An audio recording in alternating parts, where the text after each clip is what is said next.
Marion and Ashley entered the orphanage just a few months apart. She was just under 7 at the time, and he had turned 8 the month before. Marion was raised by one mother, and when she died suddenly, the girl, for lack of relatives, was immediately placed in an orphanage. Ashley had a completely different story, but with the same outcome. The boy was brought up in a well-to-do family, was a late and long-awaited child. His parents literally lived for him, tried to make sure their son had everything. On his birthday, they decided to make Ashley a present and went the whole family to a neighboring town, where the Circus Shapiro came. That day was amazing, full of impressions, and it seemed that nothing foreshadowed trouble. On the way back, they were enthusiastically discussing the performance when a minivan flew into their path. The driver, unable to cope with the control, rammed their car head on. The parents died instantly before the doctors arrived. Ashley suffered minor scratches and bruises. He lost consciousness from the impact and woke up in the hospital, not remembering how he got there. He had only one aunt who lived somewhere in the village. Guardianship immediately crossed her off the list of those who could take the boy, and she herself did not particularly want to do so, referring to old age, illnesses, and a meager pension. She even came to the orphanage a couple of times after Ashley's placement. But then her visits stopped. That's how Marion and Ashley ended up in the orphanage. But their friendship didn't start immediately. At first, they did not even know of each other's existence, as they lived in different wings of the orphanage. And during their studies, they rarely crossed paths.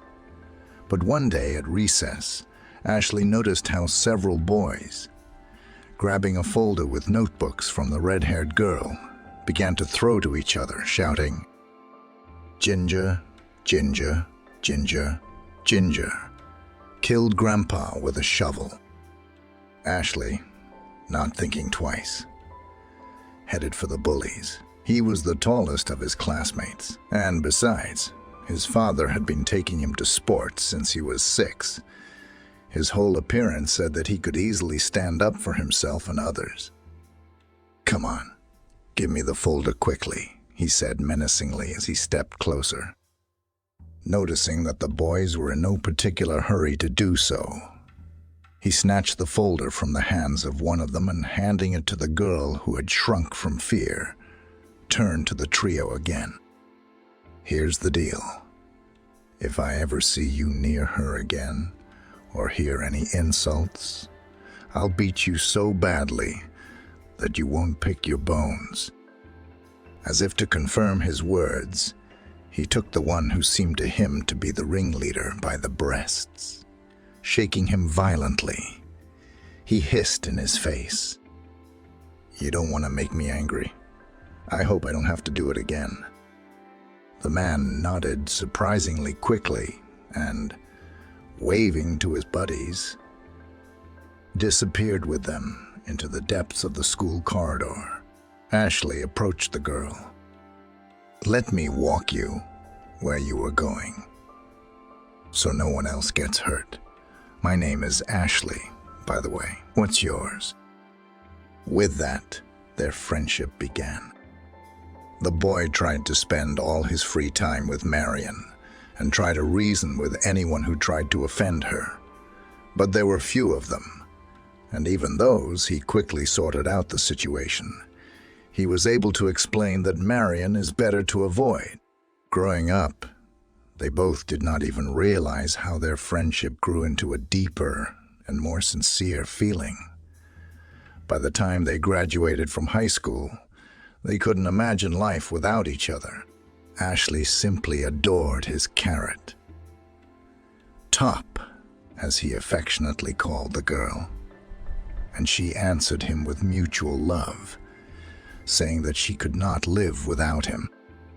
For all the years since their acquaintance, They had never once quarreled.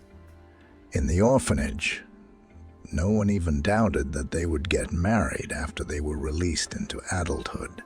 After graduation, the director helped them get a decent place to live for a young family. Without his help, they would have received 2 one-room apartments, and most likely just rooms in a communal room. And so they were given the keys to a spacious 2-room flat, not far from the center. When they first crossed the threshold of their first home, they stood holding their hands and holding their breath for 5 minutes. Then, Ashley suddenly picked Marion up in his arms and whirled her around the room. "We're free. We have our own home," he shouted enthusiastically. Marion, laughing, tapped him playfully on the shoulder with her fist and said, "Madman, put it up now. Do you hear? Put it down, I say." With the director's permission, the orphanage's caretaker gave out of the stock quite good property: a mattress, a couple of pillows, and a blanket, saying in farewell, "This will save you for the first time, and then you'll earn money and buy whatever you want." That's how they lived for the first few months. Dinner was eaten, as Ashley said, the Japanese ways, on the floor. That's where they laid their mattress for sleeping in the evening. But it didn't stop them from loving each other and living happily ever after. They decided to get married a little later, when they could save some money. "I just want us to have everything like people," Ashley said, hugging Marion. "Wedding rings, a veil, and a beautiful white dress. So, let's just wait a little while." Marion was ready to wait, as long as it took to be with him. So she agreed without hesitation. After graduating from boarding school, she quickly found a job in a small shop as a salesman. But Ashley wasn't so lucky. For 2 months, he'd go out in the morning looking for a living. He always came back upset. Marion realized that he had gone out again for nothing, and she'd say to reassure her lover, "What are you worrying about, darling? Everything will be all right. You're my clever, and with golden hands, you will definitely find something. We'll live on my earnings for now." After a while, Ashley often went out in the evening and returned in the morning. Marion became uneasy, but he reassured her. "What do you think you're doing? I got a job as a security guard at a club, but it's on the other side of town." She seemed to calm down, but she did not understand why the club pays different amounts each time. When he started bringing home some bags, she stopped sleeping altogether. She tried to talk to him and find out what was in them. And he'd wave her off and say, "Baby, what are you imagining? A colleague asked me to hold some things. Either he was going to do some repairs or give them to someone. I thought I'd let them stand. We've got plenty of space anyway." Marion was afraid to think of anything bad and continued to believe in these unbelievable excuses. It ended suddenly and very quickly. One day, when Ashley had gone to the shop, Marion couldn't stand it and looked into one of the bags. What she had been thinking all along was confirmed. There was jewelry, expensive items, a watch, natural pearls, a goblet. Frightened, Marion quickly closed the bag and sat on a chair in the kitchen in confusion. She was scared. She was scared.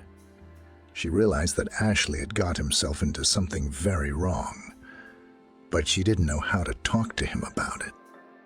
When she returned from the shop, Ashley noticed the change in her beloved and immediately asked, "Honey, is something wrong?" You're pale, and you don't seem quite yourself." Marion, rattling the dishes, was preparing dinner and was afraid to look him in the eye. Quietly, she said, "It's all right. Just a little headache."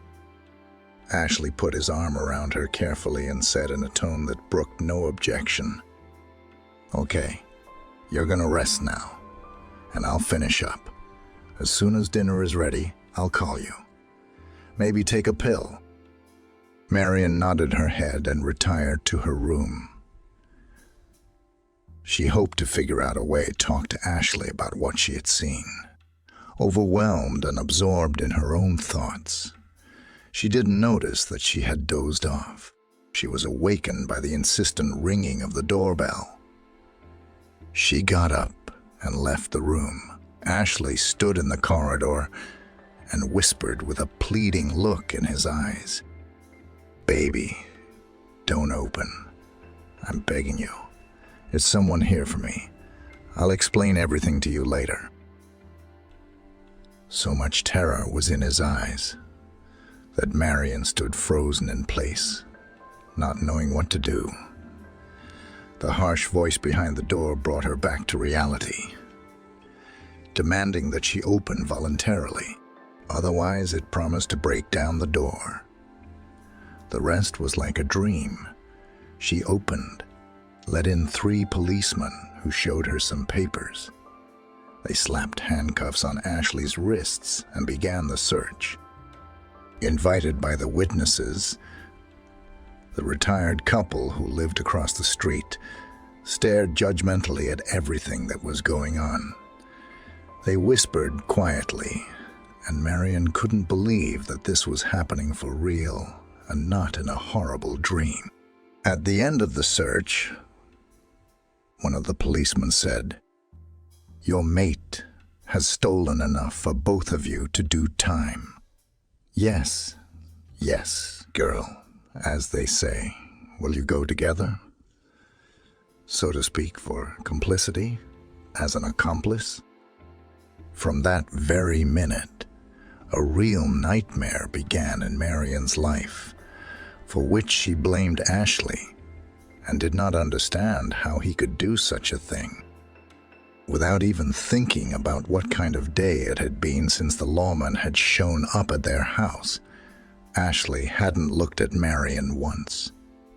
Already, as they were both being led away, he whispered, "I'm sorry, love. I want us to have money, so you wouldn't need anything."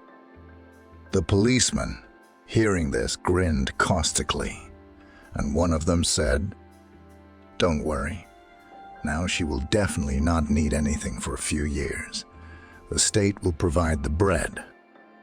Then came the interrogations, the cell, the trial. As it turned out, Ashley managed to break into several houses and flats in a short time. All the stolen goods he gave to accomplices and pawn shops, and the money was saved in an account. As he told the courtroom, "I wanted to save up for a beautiful wedding with a limousine and a restaurant.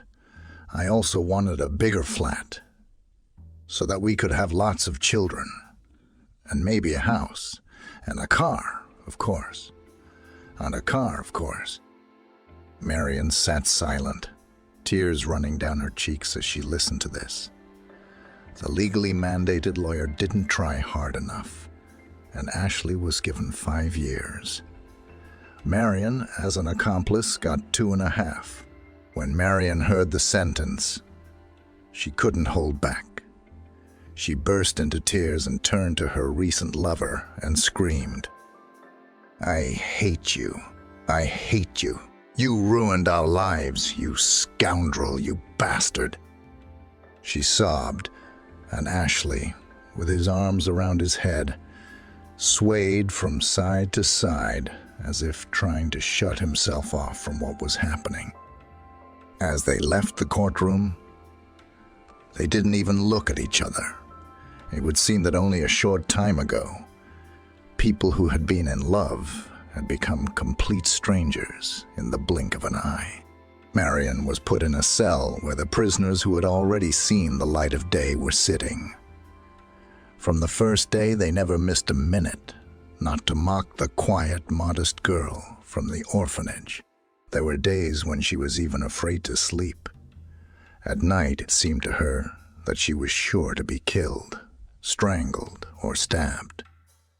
Marion couldn't understand why they hated her so much, and made life hell on a daily basis.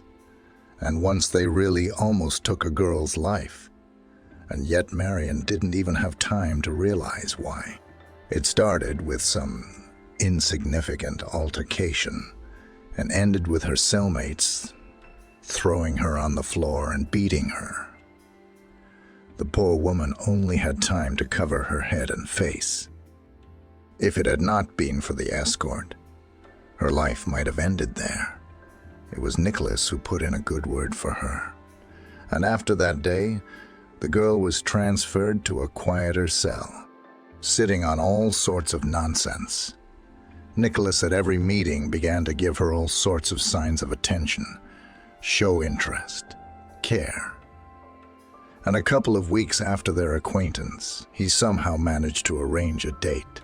It was short-term, but the passion that erupted between them was mutual. Marion and Nicholas began an affair. The girl, who had given up on her love life after Ashley's betrayal, fell in love again and felt happy. "Marion, how I love you," he whispered every time they met. "Nicholas, I can't live without you any longer. As soon as you're free, we'll get married at once. Don't you mind?" She certainly didn't mind and really wanted a big family with lots of kids.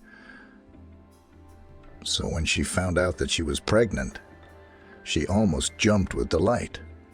The girl was looking forward to another date to tell Nicholas the happy news, but he did not appear a day or two later. An elderly escort who had been on the same shift with him, seeing how nervous Marion was, found an opportunity and said, "You, my dear, don't wait for him. The doctor reported to the bosses about your pregnancy. Nicholas is being given the choice of either dismissing you within 24 hours or transferring you to another colony." Marion couldn't believe what she was hearing.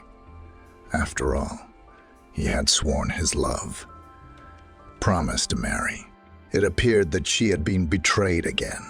She tried to calm herself for some time, hoping that everything would calm down and Nicholas would come to see her. He might well have done so, but he didn't. Having been reprimanded for having an affair with a prisoner, he decided not to risk his reputation anymore and cut Marion out of his life. A few weeks before the birth, the same elderly escort who had advised her to apply for parole said, "You're in good standing here, and it's your first sentence, God willing, and your last. And you'll have a child soon. Don't even think about it." Marion, not really believing in it, nevertheless submitted a few days before the birth a petition for early release, and promptly forgot about it. She gave birth to a daughter on her due date and felt happy when she saw her for the first time. In spite of everything, the girl was very much like her as a child, and Marion was glad in her heart that it was her, and not the runaway father. When her daughter was a little over a month old, Marion was informed that her petition had been considered, and she was free. One thing she was happy about was having a roof over her head. She had a flat from the state. It had been closed all this time, but she had to live on something. In the morning, someone from above decided to help the poor woman when she took her daughter in her arms and went for a walk. She saw an ad right at the entrance of the house. The office nearby required a cleaner. Without hesitation, Marion went straight to the address realizing that with her background and a child in her arms, this was the only job she could get. She decided to try her luck. A friendly girl met her in the personnel department. After listening to what she came with, she sympathetically said, "No, I'm sorry. We can't take you on. Not only do you have a criminal record, but you have a newborn baby.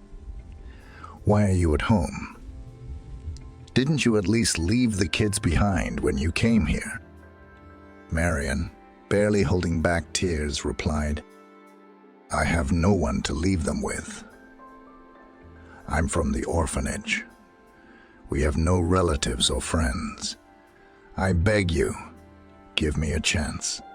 You have cleaning in the evening when there is no one here. I will come put my daughter somewhere and clean up. She's a quiet girl who can sleep for hours on end. I really need this job." The girl looked at her with some pity and pain in her eyes. Then, after a moment's thought, said, "Sit down. I'll try to help you now." She quickly dialed a telephone number from memory. And when the other end picked up, she said with a smile, "Hi, Megan. How are you doing? Though I know you always do fine. Say, you said you needed a cleaning lady to clean the entrances." After listening to her interlocutor, she laughed and continued, "No. Well, what are you, dear? I have not yet come to such a thing. My work suits me just fine. There's one person I want to help. Let me send her to you, and you can talk to her. Take a look." Hanging up the phone, she wrote something on a piece of paper and handed it to Marion. "Here's the address. A friend of mine, a supervisor, is there." She began to explain. "Her name is Megan. Just where are you going to put the baby there?" "I don't know. You don't have a pram, I take it." Marion, lowering her eyes, replied quietly, "No, but I'll think of something." The secretary sighed and said abruptly, "Tell you what, come here tonight at 6. I live a couple of houses down. You can sit on the bench, and I'll bring out the pram. It's half sitting, but it's got a nice recline. It's better than nothing. It's my daughter's. I was going to throw it away, so I'll get something else to put together." That day seemed to Marion to be the best day she had had in a long time. She was hired. The pay wasn't much, but she could go out with her daughter, Helen. That was the name of the woman from the personnel department. Brought out 2 bags of almost new baby clothes and a very comfortable pram with a visor. Lastly, she suggested that on her day off, she would also come round again for another evening, saying, "You're of the same build as me, as I think I can get something for you." Marion was very grateful to Helen, for if it hadn't been for her, there was no telling how long it would have taken to find work. But now every morning, she went to work with her daughter. There was no fixed time schedule. The main thing was to get everything done during the day, and that was a big plus. Marion would rock the baby, and leaving the pram on one of the floors, she would clean, then move to the next entrance and clean the next. That way, while her daughter slept, she could get everything done in 2 trips. Megan's boss couldn't get enough, and every time she met her, she said, "Well, I do not know how to thank Helen for such an employee. Before you, some drunks used to come in, work for a day and disappear for a week. It was time to get my own rag. I just feel sorry for Cassandra." I'll try to think of something." A couple of days later, when Marion was cleaning, she came in again and said cheerfully, "Well, here's the deal. I've made an arrangement with a pensioner, Mrs. Cynthia. She, while you are cleaning, will take Cassandra to her place." Marion looked confused and said quietly, "But I won't have anything to pay with. I can barely make ends meet as it is." Megan smiled again and replied, "It's nothing. It's out of the goodness of her heart. You can take her to the shop or the pharmacy when she needs it." From that day on, when she went to work, Marion left her daughter with Mrs. Cynthia, the sweetest grandmother, and she thanked God for sending her such lovely people. They hit it off right away. They were alike in some ways. They both had no family and survived as best they could. Mrs. Cynthia was widowed 5 years ago, exactly a year after their only son died. When talking about them, the woman would always cry and say, "That's just the way it is. They are together there now, and I am alone here. I beg God to let me go, but it seems that my hour has not yet come. So I must help you." Marion and her daughter began to visit Mrs. Cynthia's house often, just for a visit. Marion would help around the house, running in, sometimes cooking something, and going to the shop. When the weather was nice, the three of them liked to go for walks in the park, which was not far from the house. And so, the days flew by. As soon as her daughter turned 1.5 years old, Megan helped Marion to put her daughter in a nursery and found her a part-time job. "It's not hard work. It pays even better," she said. "I'll give you the address, but I hope you'll still work for me." Marion immediately replied cheerfully, "Come on, Megan. How can we live on one salary? Thank you so much for everything." Now, in addition to cleaning the entrances, she kept the beauty parlor in order twice a day, morning and evening. She tried to forget her prison past, but the local district officer reminded her of it every now and then. Marion. If she saw a policeman at her door, she knew immediately. There was another theft or robbery in their neighborhood. And in these cases, he always went to her first, no matter how she tried to explain that she had a completely different life, a daughter, a job. He visited them again and again. When the little girl turned 6, she once again on the doorstep of the district police officer, frightened, asked,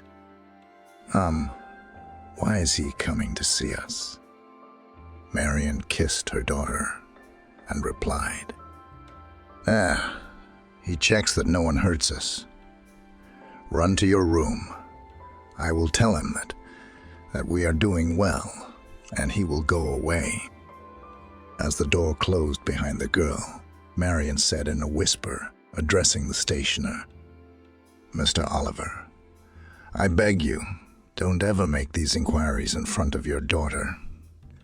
I don't want her to know about my past. She'll find out sooner or later."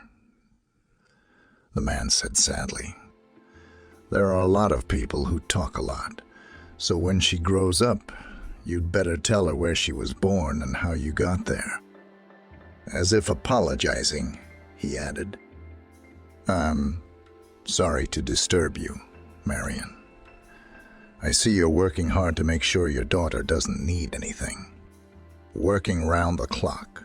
But that's my job. I have to. I'm the first to visit people like you in case of emergency." She understood perfectly well and accompanied Mr. Oliver and his tea to the door. As soon as he left, Cassandra ran out into the corridor. "Mommy, let's go quickly," she screamed excitedly. "They're showing swimming."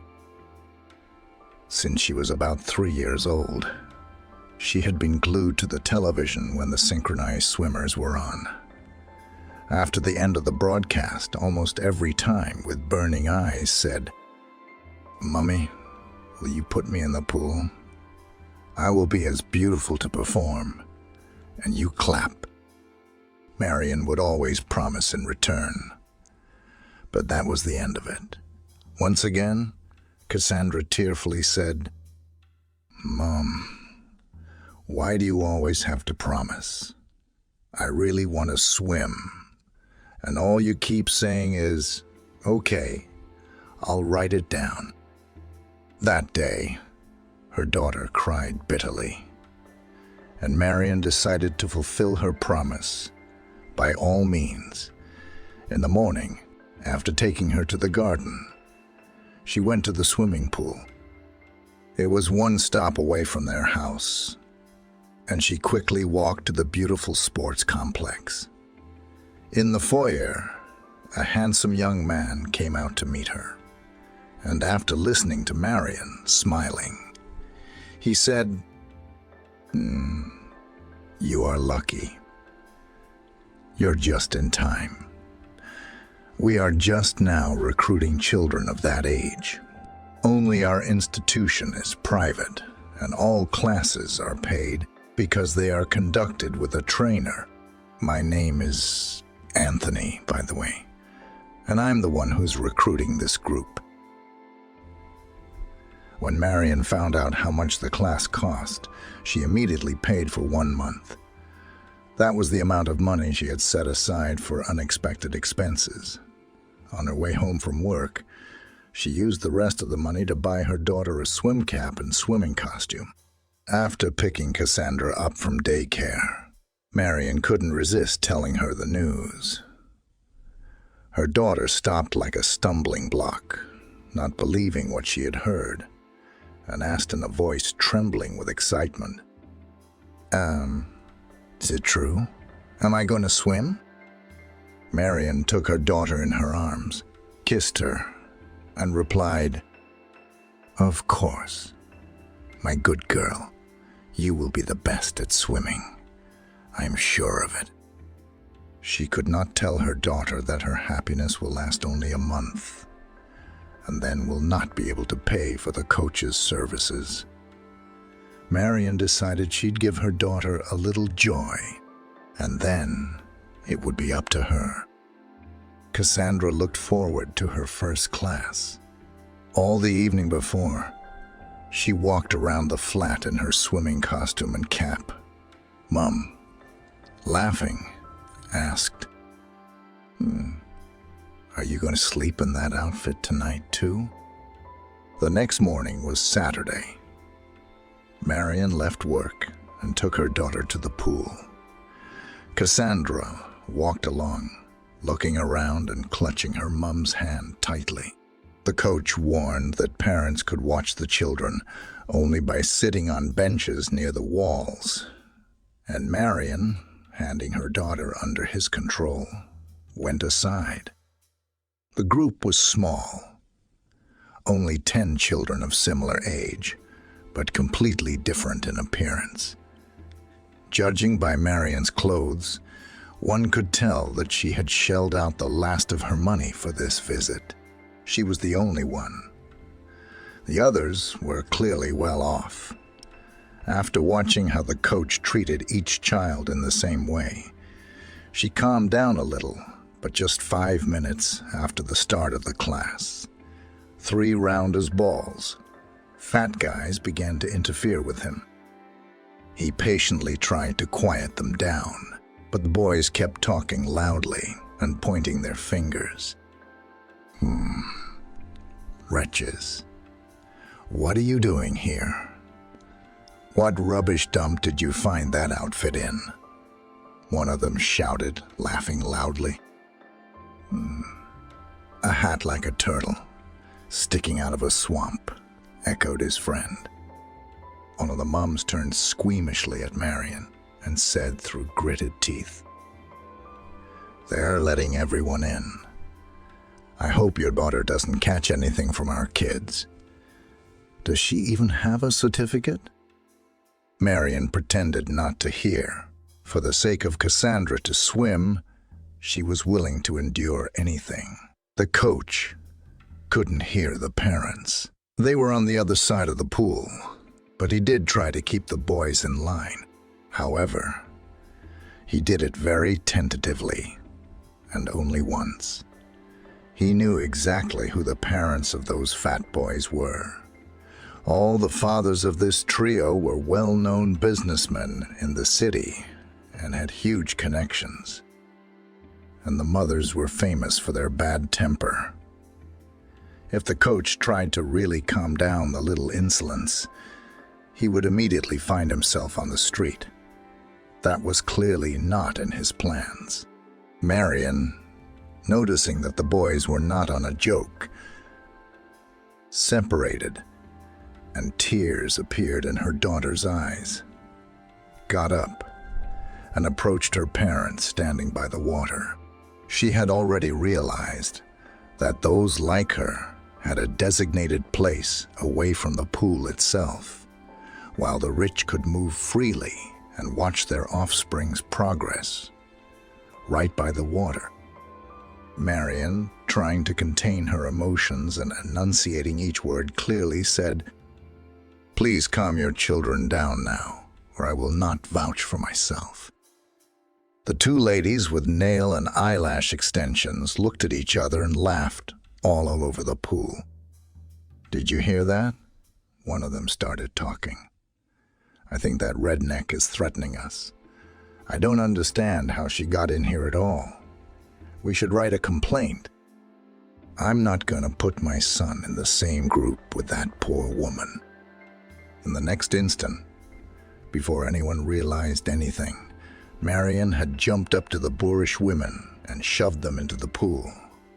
There was silence for a second, and then chaos ensued.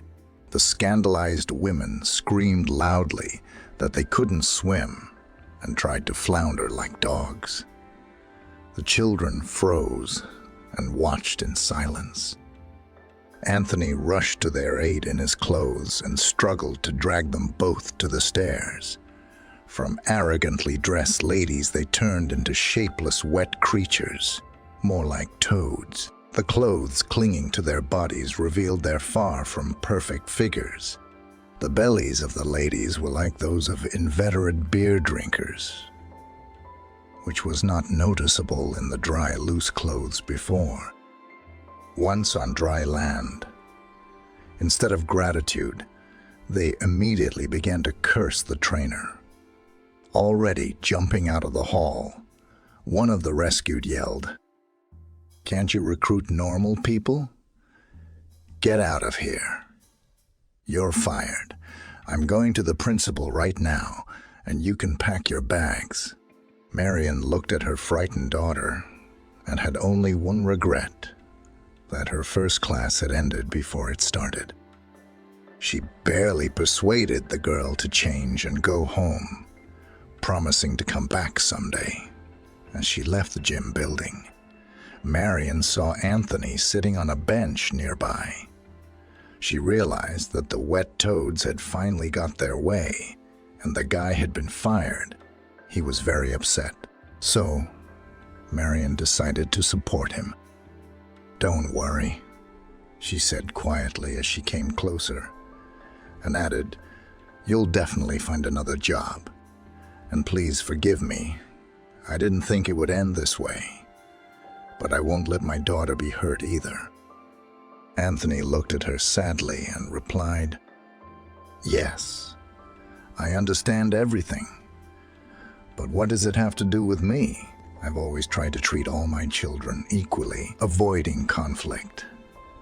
And here you are. I also rushed to save those cows, and I was fired for it." They talked for a long time, while Cassandra played enthusiastically in the playground. When Marion got ready to go home, Anthony volunteered to walk them home. Then they chatted for a while longer in the driveway. At this point, Marion caught herself thinking that she did not want to part with the young man. And he, as if sensing it, suddenly suggested, "Let us go out tomorrow. We could all go to the park together or to the cinema." When Marion replied that she couldn't because she was working, he offered to meet her after work. She was ashamed to admit who and where she worked, so Marion suggested they meet near the daycare center where Cassandra went. "We can pick up our daughter at the same time," she said with a smile. Their meetings became regular, and Marion was always sure that Anthony would be there when she arrived. From the first day of their acquaintance, she realized that this was the kind of man she wanted to be around. Anthony was caring, intelligent, courteous. From the first days, Cassandra easily came into contact with him, and they became true friends. After a couple of weeks of such meetings, Marion decided to invite Anthony to visit. She promised herself that evening she would tell him everything about herself. It was very hard for her to live a lie, and the truth would sooner or later come out anyway. After dinner, having put Cassandra to bed, they sat in the kitchen until 3 in the morning. It was hard for her to start a conversation, but Marion did speak. "Anthony, I like you very much. I feel comfortable and good with you, but I must tell you all about myself at once. I have deceived you. I'm not a saleswoman, although maybe I'd like to be, but thanks to my past, I can't be anything but a cleaner." Lowering her eyes, afraid to look at Anthony, she told him everything she could, and he listened in silence, without a word. And when she was silent, he got up and just hugged her, saying quietly, "Silly girl. Did you really think I would just up and leave like that? I don't care what happened before. What matters is that I have you now. I want to always be near you, my girls." Marion snuggled into his chest and felt relieved for the first time in years. That same night, Anthony revealed that he had been married for 2 years. But then there had been a great sorrow. His wife was hit by a drunk driver. She was 3 months pregnant at the time. "That's how I was widowed before I could be a husband and father," Anthony sadly finished his story. The next morning, they woke up together for the first time, hugging each other tightly and promising not to part again. A couple of days later, Anthony got a job and persuaded Marion and her daughter to move in with him, and then convinced her to quit one job. "I make good money. We have enough. Washing driveways is hard work, which my beloved will definitely not do." Making a serious look, began to convince the man, "If you want to be independent so badly, leave cleaning the salon for now, and you should know that I don't like it." It was as if she didn't believe in her happiness until the end. She was afraid that in case of something, she would not be able to get a job again. In case of what exactly, she did not know, but she continued to work in the beauty parlor. Looking at Anthony and Cassandra's relationship, Marion often thought that this was the kind of father she wanted for her daughter. He worried about making sure she had the best of everything, and when she was sick, he ran to the pharmacy on duty in the middle of the night to buy medicine. During the first days of summer, he said he remembered Cassandra's dream and decided to teach her to swim. "We'll go to the river every weekend," he announced cheerfully over dinner. "I know a lovely spot. The current there isn't strong, but you have to make an effort to get over it. By the way, You can learn to swim much quicker in such conditions than in a swimming pool." The girl's delight could not be conveyed in words. She threw herself on Anthony's neck and whispered, "You are the best. I really want you to be my daddy." "Oh, you what?" Marion tried to cut her off. Anthony sat the little girl on his lap and, smiling, said, "Why not? I, for one, would love to. Only Mummy would have to be asked if she would want a daddy like that for you." Marion smiled and, looking affectionately at Anthony, replied, "Of course I would like it very much." "Well, that's good. Then we'll go to the registry office tomorrow and apply. In the meantime, girls, let's go to bed. It's getting late," Anthony summarized, and after kissing both of them, he headed for his room. The next morning, he begged the strict lady at the registry office to sign them as soon as possible. But she was adamant, strictly stating that the laws and rules were the same for everyone. So the nearest available date was in a month and 3 days. Going outside, Anthony hugged Marion and said with a smile, "But that's okay. It won't change anything anymore. A month is not a year. It will pass. You won't notice. The main thing is that fate has given me you, and it's all thanks to you and Cassandra going to the pool. Although I'm fine without that story, so it's all in the past." And it turned out, the scandal did not pass without a trace.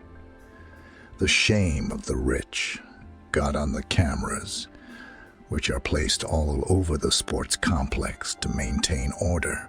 Probably one of the guards took the most spectacular moment from the very beginning of the scandal.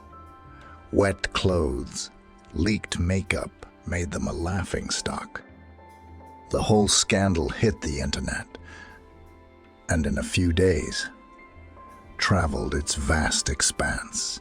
Rich scandalists were recognized on the streets and smiled wryly. After all, now it was clear what hides behind fashionable outfits, free cut, and a thick layer of makeup. The furious ladies decided to take revenge on the pool coach and the beggar. Using their contacts, they tracked them both down. And what was their surprise when it became known that Anthony and Marion are having an affair? Just at that moment, the lovers were living their happy lives and were absorbed in preparations for the wedding, although they decided not to organize a lavish celebration. The evening for loved ones was still planned. Anthony's parents didn't have any. They left one after another when he studied in the second year of the institute. His mother from a serious illness, and his father, not surviving this loss and loneliness, died in his sleep 6 months later. Anthony was left with one aunt, who lived in the village, with whom he kept in touch. So they decided to invite the only native person and a few friends with whom he communicated since school.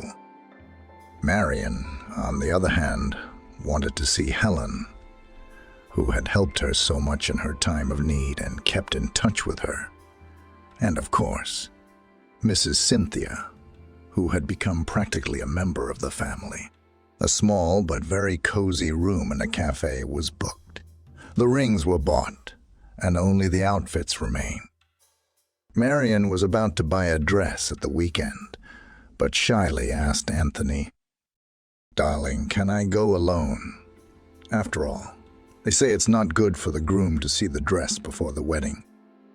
He laughed and, winking at Cassandra, replied, "You are absolutely right, my dear. Whatever you say. We'll take Cassandra and I to the river then.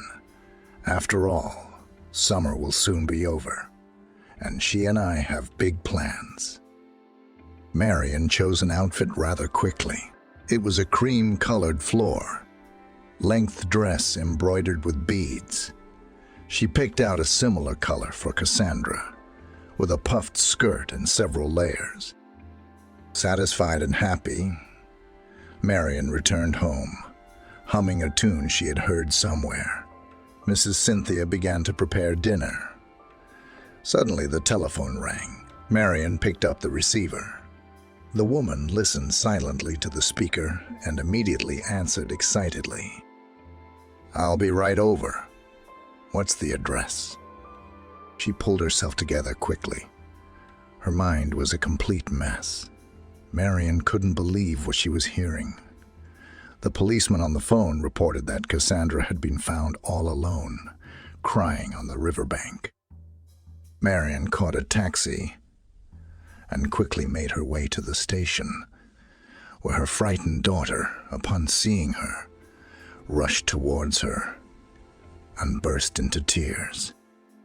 "Mummy, Anthony drowned," she began to say through her tears. "I only turned my back for a few minutes. There were some flowers there. I wanted to pick some for you. I came back and he drowned. Only his trainers and clothes were left on the shore." The girl sobbed uncontrollably. Marion, asking the policeman for water, began to stroke her daughter's head and soothe her. "Oh, come, you silly girl. How can Anthony drown if he's a swimming coach?" She wanted to believe it was impossible. But the policeman said the facts were undeniable, and Anthony was gone. All the way home, she tried to hold back her emotions so as not to show her state of mind. "Mummy, don't cry," her daughter said, stroking her head. "I am with you.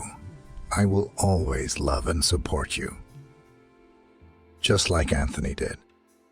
The daughter's words made Marion pull herself together. During the day, she went mechanically to work, while the little girl was in the nursery. Then she would pick her up and they would go home. Only when Cassandra fell asleep did Marion let the tears flow. One day, as she fell asleep in the morning, she had a terrible dream. Her Anthony, alive and unharmed, was sitting in some gray room. The room was tiny, windowless, with stone walls, and looked like a barn or cellar. Marion felt as if she could feel the cold and dampness. She pulled the blanket over her head, even in her sleep. Anthony was saying something, and she hardly realized that he was calling for help. Waking up in a cold sweat, Marion wanted to quickly forget this nightmare. But the dream was so believable that she decided to go to the police.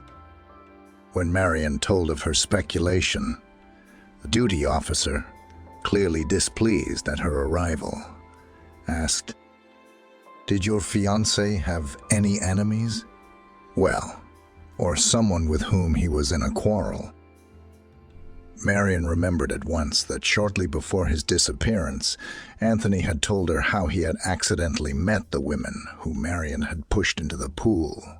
He had said, laughing, that they had been ready to kill him, and he had only grinned in reply. When Marion heard this, she told him about the conflict in the pool and the threat of revenge. The policeman made it clear that he didn't want to do that. To get involved in the quarrels of well-known businessmen in the city was obviously to get himself into trouble. Perhaps, in another case, he would have put it off. But this time, Marion was in luck. Looking at the gray-haired man sitting at the next table, he took her application. It turned out that it was the time when the department was undergoing an inspection, and it came because of a large number of unsolved cases. The police officers simply had to respond to her visit. The addresses of all the participants in that long-standing conflict were searched. They took into account all the real estate owned by the families. And in one of the summer houses was actually found a cellar, where Anthony was found. Thin, overgrown with stubble. He could hardly get out. The owner of the house ingratiatingly excused himself to the police. I didn't mean any harm. I just wanted to teach him a bit of a lesson. You understand. I have nothing against him personally, but mine, as soon as she saw the video of her falling into the water on the internet, she was so furious. I've been nagging her every day to find him. Well, you know, if a woman gets it into her head, she won't let it go. I'll make it up to you. You tell these victims so. The rich did pay a considerable sum for moral damage and promised not to appear in the couple's life again.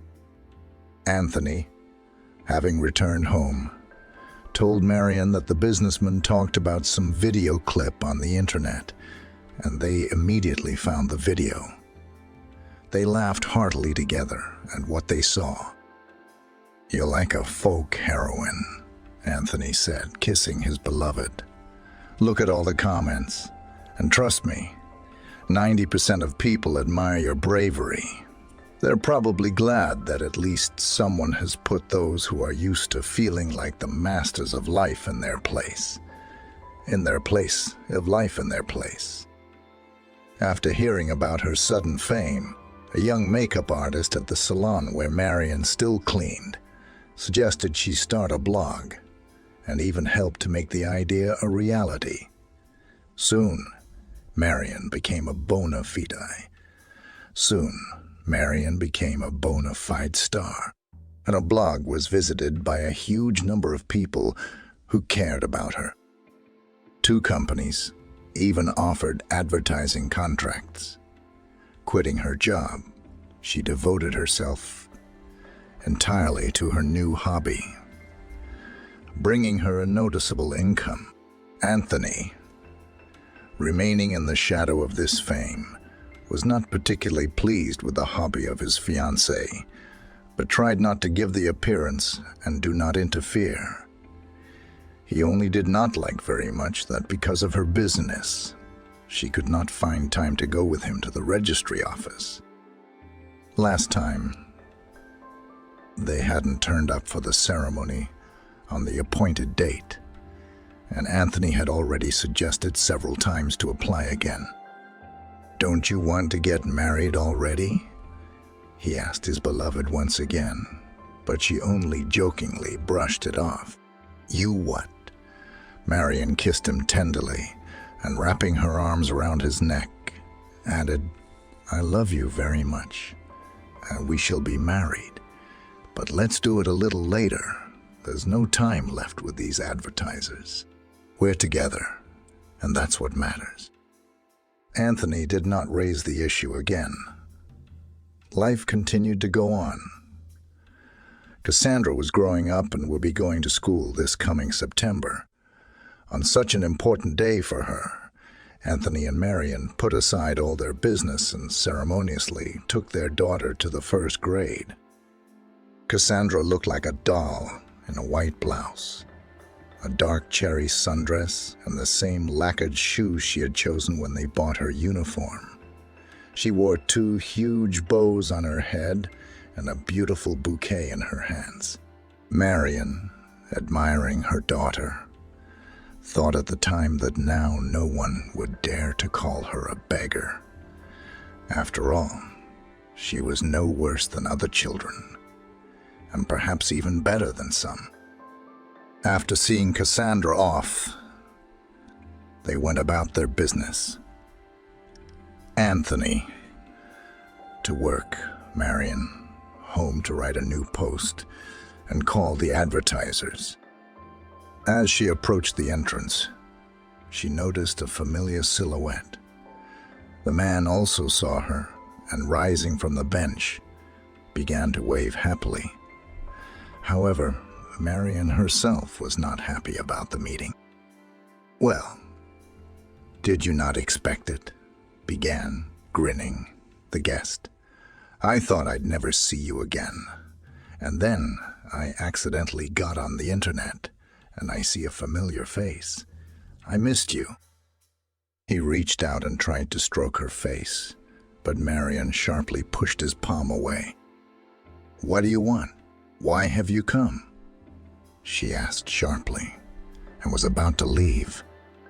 But her former lover, and it was a relieved Ashley, grabbed her wrist sharply. He squeezed her hand tightly and through his teeth hissed, "What are you talking about? I don't think so. In one of your videos, I noticed a little girl you were raving about, as if she were your daughter.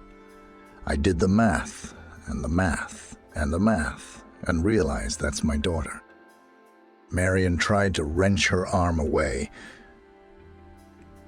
but the criminal put both hands around her waist, locking them behind the woman's back, pulling her as close to him as possible. He whispered in her ear, "You won't get away from me that easily.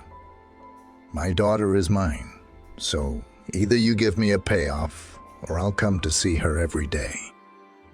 At that moment, Anthony suddenly appeared. He stopped like a dumbfounded man, and after a moment he asked, "There's something I don't understand what's going on. Marion, can you explain?" The woman finally pushed Ashley away and began to ramble on about who the rascal was and what he wanted. But suddenly, the man himself jumped into the conversation. "I suggest we move to your house. You don't want a scandal to break out, for the neighbors to see and hear.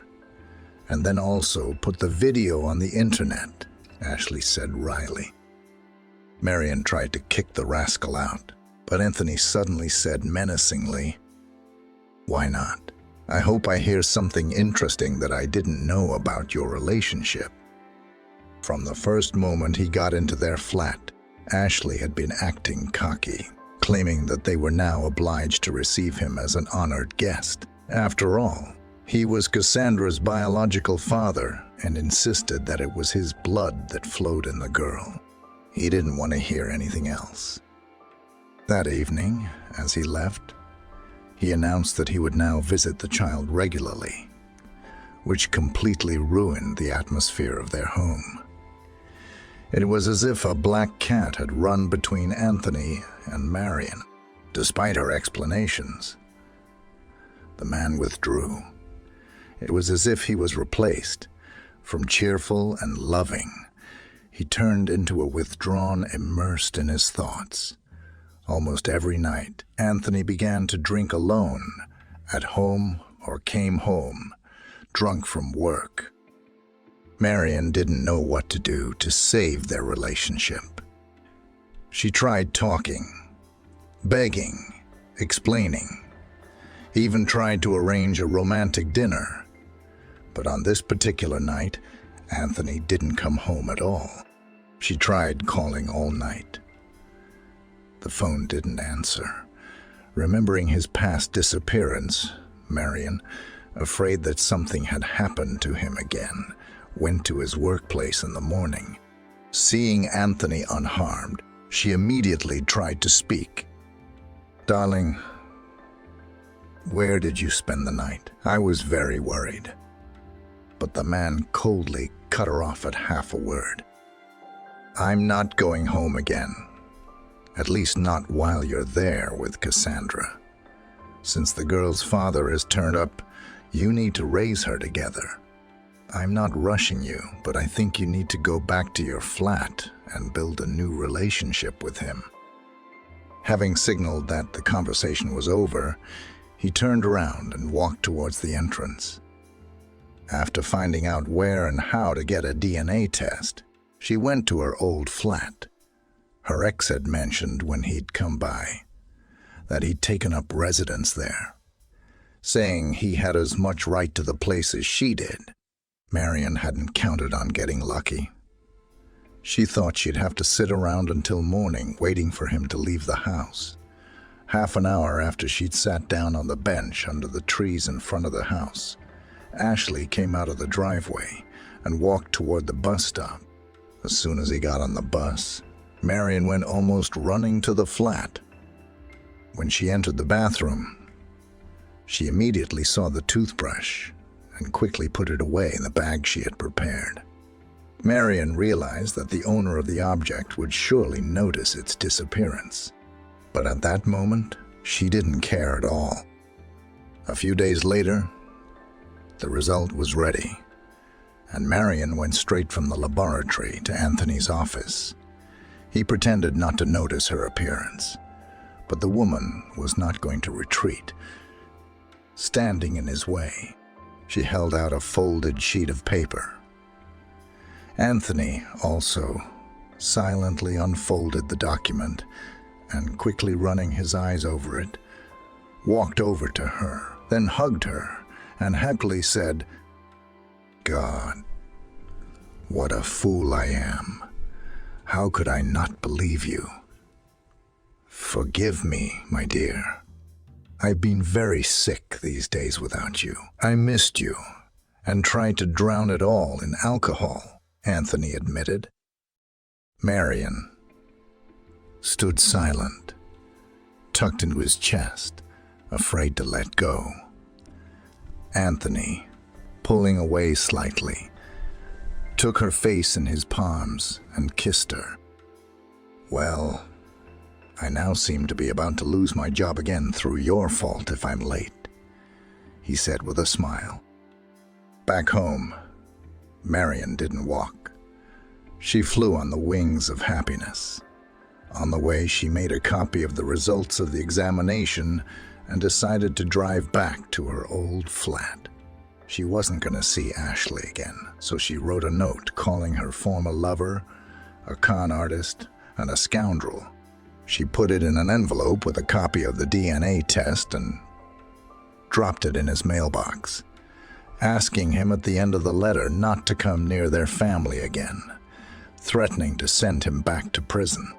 With that done, Marion breathed a sigh of relief and went home to prepare the romantic dinner she knew for sure Anthony would come to. He did indeed return on time, with a huge bouquet. Right in the middle of the corridor, Anthony held out a small velvet box to her and said, "Marion, sunshine, love, I beg you, marry me." It was only after nearly losing you that I realized I couldn't live without you any longer. The next day they applied, and a month later, they were finally married. Marion wore the same designer dress she had bought for their first failed celebration. When the champagne was being poured after the wedding, she covered her glass with her hand and asked her husband for juice. "Darling, don't you want a drink to our finally accomplished event?" Anthony asked in surprise.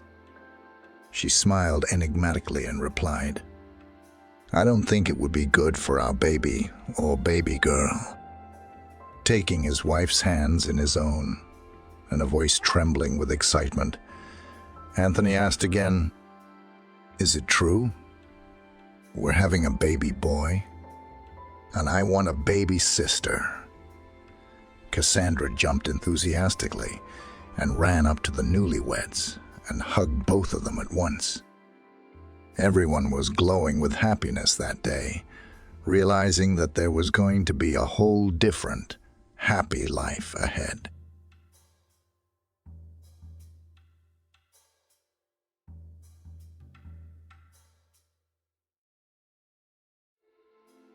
On her wedding day, the bride received an unexpected call, barely taking a note out of the groom's pocket. "Chiara, I'm telling you, stop messing with my son's head," screamed a woman in her 60s in the small kitchen. It seemed that her shout was heard throughout the entire Khrushchevka. "I don't want anything for him. It's his choice. Your son is a grown man, and he should know better who to associate his life with, Kiara said. Remember, baby, the woman whispered sharply and leaned closer to Ciara. Eugene will never commit to someone like you. What kind of girl? Ciara asked. The poor, deceitful one. Cunning, the woman whispered. I am not a trickster, the girl replied quietly. Anyone else in her place would have either thrown a temper tantrum or cried. But Kiara kept her composure. She was ready for this conversation. For months now she had been harassed by her mother-in-law Amélie, an overbearing lady who loved her son Eugene very much. Eugene, a modest young man of 28, had chosen a poor girl from the suburbs as his bride. Ciara did not notify her mother. Amélie learned of Ciara's existence by chance when she once again tried to match her son with a neighbor's daughter. In fact, Amélie's neighbor in the cottage village was an official from the region, with whom she had been on long friendly terms since her student days. Amélie herself also became not the last person in the region. Together with her husband Stephen, she founded a considerable company and was still actively engaged in business. Stephen was the complete opposite of his wife, a modest businessman who never meddled in his son's personal life. He was always quietly engaged in his business. Only sometimes he wondered how Eugene was doing. He himself thought the idea of having to marry a bureaucrat's daughter was wild. He believed that marriages of convenience were a thing of the past. Moreover, in spite of Amélie's peculiar character and her ability to make connections with the right people, they conducted their business honestly, and a family alliance with an influential family wouldn't be good for business. So Amélie's motivation was based solely on her outdated notions of nobility and honorable marriages. But realizing the absurdity of the situation did nothing to help Stephen's influence on his wife. Just like Eugene, he was in a subordinate position to Amélie and almost never argued with her. Stephen's friends and relatives at first wondered how such different people could get along together. But apparently this was the secret of their marital happiness. Fervent temperament Amélie extinguished rational, modest Stephen. She gave their relationship energy, and he processed it and directed in the right direction. But if the elder Stephen was able to find himself next to such a wife, their son Eugene experienced a variety of difficulties during his growing up, and as it turned out, in the period of quite independent life. The events that took place in Eugene's childhood and adolescence are not of any interest and will cause rather a sense of embarrassment and shame for overprotective Amélie. But Eugene's character went to his father and was sympathetic to his mother's temperament. Moreover, over time, the situation improved. For example, Amélie did not interfere with her son's idea to move to a rented apartment on his own money. Although initially she planned that Eugene will live in their huge family cottage, which will be inherited by him. After moving in, Eugene was even excited had his mother realized that he had long since become an adult. But one thing made him doubt it.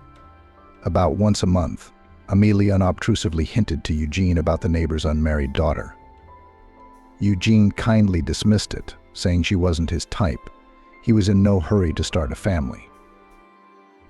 Then one day he met Kiara, a girl from a working-class family who had lost her father early. She worked as a consultant in a clothing store that Eugene often visited. It wasn't in the center of town, and it didn't sell high-end clothes. Eugene didn't need the glitz. He always wore what he was comfortable with. The cheapness of the clothing store where Ciara worked not only shows Eugene's modesty, but also that she didn't fall in love with him for his money. The workers of the store realized that their customers are mostly not the richest people. That's why, when they first started talking and Ciara didn't know about Eugene's parents, she perceived him as an ordinary, modest guy. It was only later that Eugene told her that he worked for his parents' large company. Ciara was even a little embarrassed at first, but Eugene did his best not to show the difference in their financial situation. As their relationship progressed, the X-hour grew closer and closer. Sooner or later, Eugene needed to tell his mom about Ciara coming into his life. He tried to delay the moment as long as possible, but one day he let it slip. That afternoon, Amelie tried again to hint to her son about the neighbor's marriage. Eugene, please listen to me one more time. You're not a little boy anymore. Maybe it's time you started thinking about your own family. Mom, let me put it this way. If I'm not a little boy anymore, can I decide when and with whom I should start a family? Well, you know how worried I am about you. I don't want you to be used by some girl who's going to see you for your wallet. I know you want what's best for me, but look at me. Is it written on my forehead that I come from a rich family? You have nobility written all over your forehead, son. Give up your nobility. Please, this is the 21st century, not the 19th. What's the century got to do with it? I just don't want you to feel bad about it. Clara's not an option, Mom. But we've talked about it so many times, she's not my type. How much do you know about your own tastes? I do. Eugene was starting to get a little annoyed, but then he pulled himself together. How? Would you say you know who your real taste is? You'd be surprised, but I do. Eugene hadn't intended to talk about Ciara on this particular day, but he figured it was the right time. What? Amelie was surprised. Did you find a girl? I did.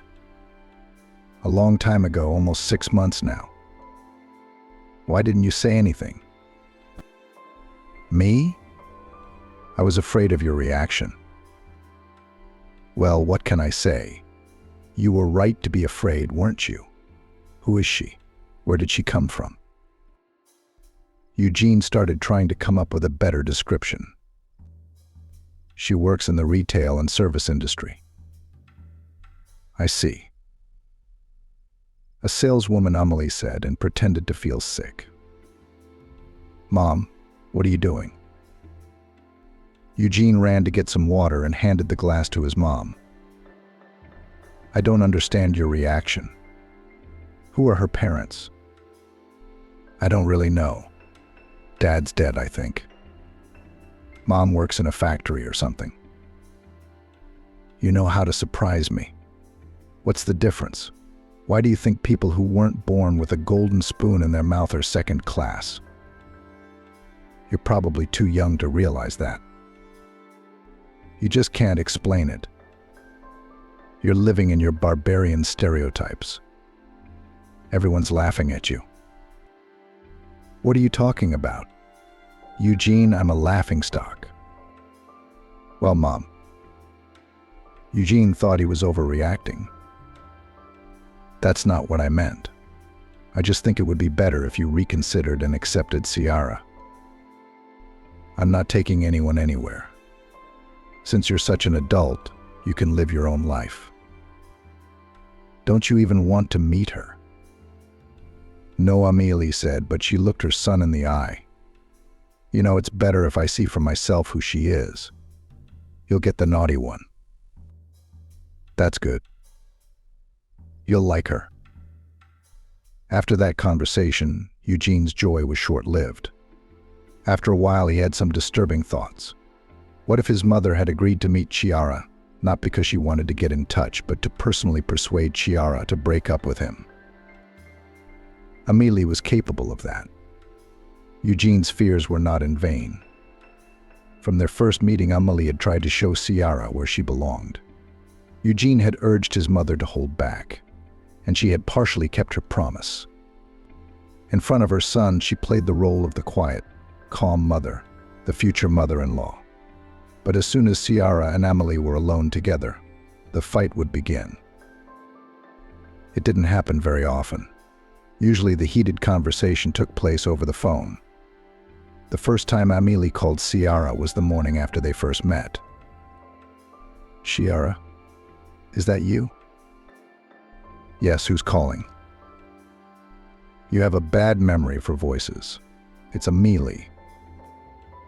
Oh, I'm sorry, I didn't recognize you. It's just the noise outside.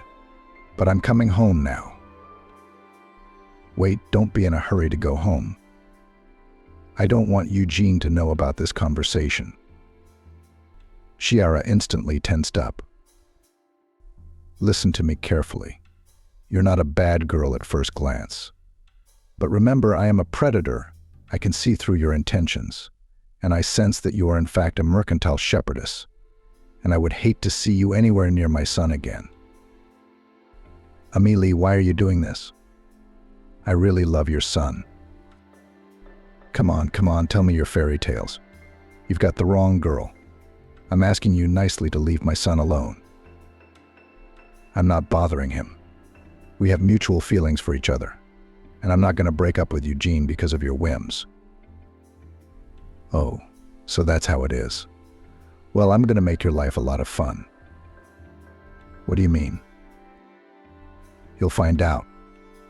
And don't let Eugene find out about this conversation. Ciara, of course, was out of her mind. She wanted to cry, but she couldn't, because then Eugene would suspect something. He'd end up fighting with his mother. And Ciara didn't want to cause any discord between Eugene and Amelie. So they lived like that for a few months. Once every 2 weeks, Amelie would pester Ciara with her talk and threats. But it must be said, nothing went beyond threats. Ciara wondered what Amelie could theoretically come up with to break up her and Eugene start a rumor about a mistress. Someone could frame her. Just in case, Ciara began to behave more carefully, avoided possible casual acquaintances, closed all pages in social networks. In such a state of siege, Ciara's nervous system suffered significantly. But apparently it gave its fruits. In her relationship with Eugene, they were in perfect harmony. And she never got any action from Amelie. Sometimes Ciara wondered if Eugene suspected something. One couldn't be so naive as not to see the maximum heat in the relationship between the girl she loved and her mother. But Eugene was not only modest, but also an impossibly simple man. It was easy enough with him to pretend that everything was fine. He believed it, or just really wanted to believe it. Ciara decided that such naivety would be good for her. Her plan was to just hold out until the wedding. And then Amelie would have no choice but to accept it. And everything went according to her plan. Calls from her potential mother-in-law became much less frequent, and their tone was no longer so categorical. Finally, Eugene proposed to Ciara. Everything happened the classic way: the restaurant, the champagne, the ring. Ciara was absolutely happy. She thought she'd won everything, but she didn't. The proposal was a wake-up call for Amelie. Apparently, the woman had decided she had no chance of ending the relationship, so she went into overdrive. Then Amelie personally went to her son's rented apartment where Eugene and Ciara lived. She deliberately waited until her son was at work to be alone with Ciara. That night, they had a conversation in which Amelie called Ciara a fraud. You're a fraud yourself. You've been leading naive Eugene around by the nose. Well, you think you got what you wanted, don't you? There's not going to be a wedding. You can't stop Eugene and I from being happy, Amelie. No, I won't. Amelie just grinned back. She was about to leave when the door opened and Eugene came in. Oh, Mom, hi. What are you doing here? I stopped by to check on the newlyweds. Amelie's acting skills were just fine. Without blinking an eye, she switched from the character of Hera to that of a caring mother-in-law. That's so wonderful. Rejoiced naive Eugene, unsuspecting. Eugene, listen, Ciara began to say. There's something I want to tell you. Yes, that's right, son. Ciara and I have been thinking about the best way to have a wedding. Amelie interrupted her. She realized that her potential daughter-in-law was about to snap and tell Eugene about her problem. What are you thinking? Eugene asked. No, I wanted to talk about something else, Ciara continued. I think the wedding should be canceled. There was an oppressive silence. Amelie was as surprised by Ciara's statement as Eugene was. She really thought Ciara was going to complain about her, but apparently she'd managed to squeeze her rival after all. What? Eugene interjected. Did I hear that? No, you didn't hear that. I don't think I'm ready to get married yet. Mom, did you say something to her? Eugene asked irritably. No, I didn't. What does this have to do with me? Ami shook her head in a negative way, pretending not to understand. Then, Ciara, please explain what's going on. I've decided that we are very different people. I have no place in your circle. What circle? Eugene was puzzled. You're still feeling Mom's influence, aren't you? Look, there is no my circle. It's just you and me in a circle, a two-person circle. We both fit into it perfectly. No, please, at least let me go. I need a pause. Ciara quickly packed her things and left. She ran down the wet sidewalks that hadn't had time to dry from the recent rain. Yes, what Ciara had so feared for the past few months had happened, a violent, hysterical, and uncompromising breakdown. For too long she had tolerated it, feared it, kept it to herself. Just before she left, she wondered if she should say it all to Amélie's face, in front of Eugene. But then it would be a cruel blow to Eugene in the first place. Ciara decided not to upset the tight-knit family. If anything, Eugene would find many more interesting girls. He would not remain lonely, but Ciara was not ready to endure Amélie's attacks for the rest of her life. She realized that the wedding is not a panacea, and a stamp in the passport may not affect the behavior of her mother-in-law. That's why Ciara decided to take such a desperate step. In 20 minutes, she ran to her apartment, entered it, and lay on the couch with her face in the pillow. Her mom had gone to the country during the summer months, so the apartment was empty. Ciara lay on the couch and thought about nothing.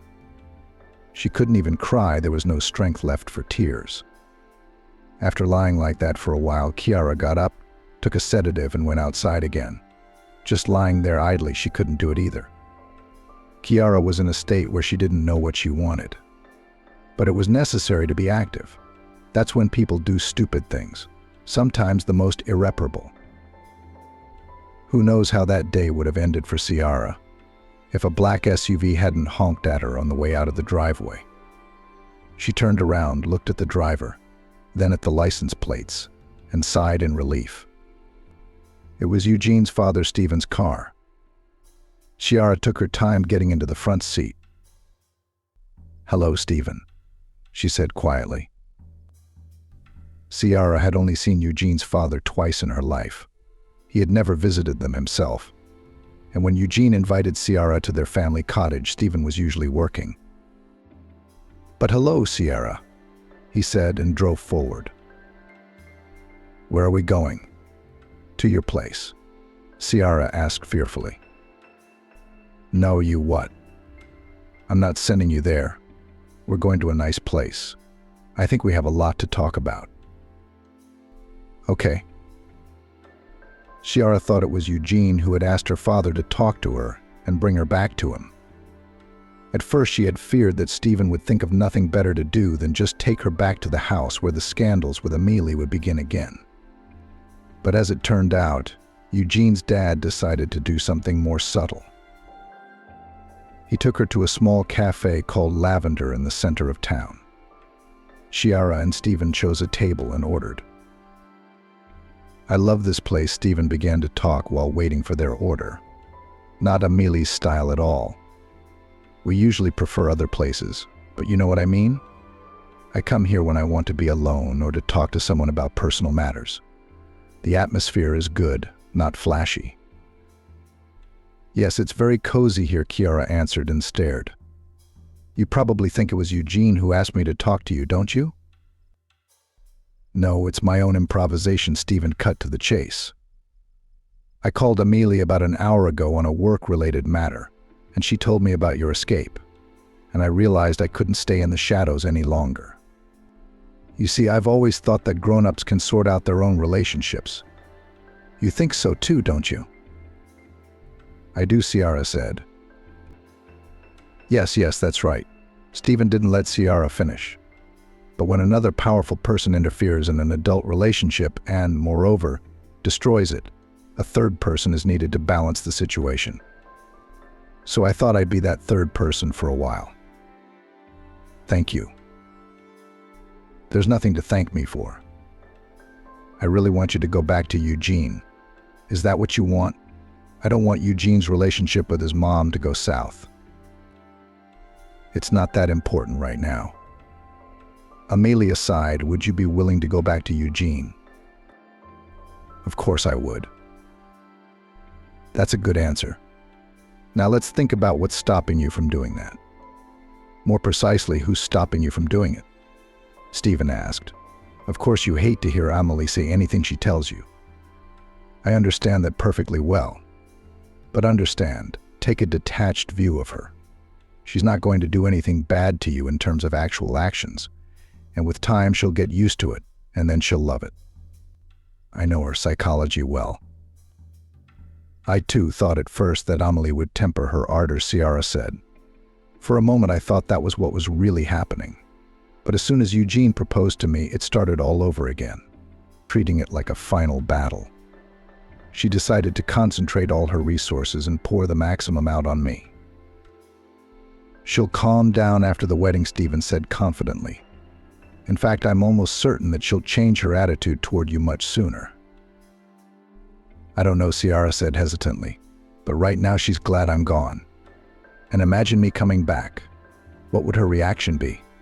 I mean, she could do anything. I understand your concerns. So here's what we're going to do. I'll have a serious talk with her, try to moderate her temper, and generally intervene every time she gets on your nerves. Just text me, that's all. I'll call her right away. Okay? But I'll have to bother you every time. Ciara hesitated. Don't worry about that. I'm interested in solving this situation myself. Stephen leaned over and whispered, I never liked those Joneses and their golden daughter. Ciara grinned, knowing full well of Amelie's intentions to marry Eugene off to the neighbor's daughter. And since that's the case, of course I'll let you know.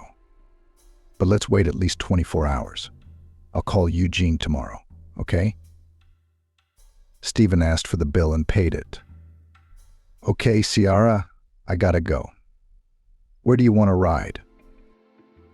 Go. I'll just sit here for a while. Stephen said goodbye to Ciara and left the cafe. Ciara, alone with her tea. She finally had some hope in the last day.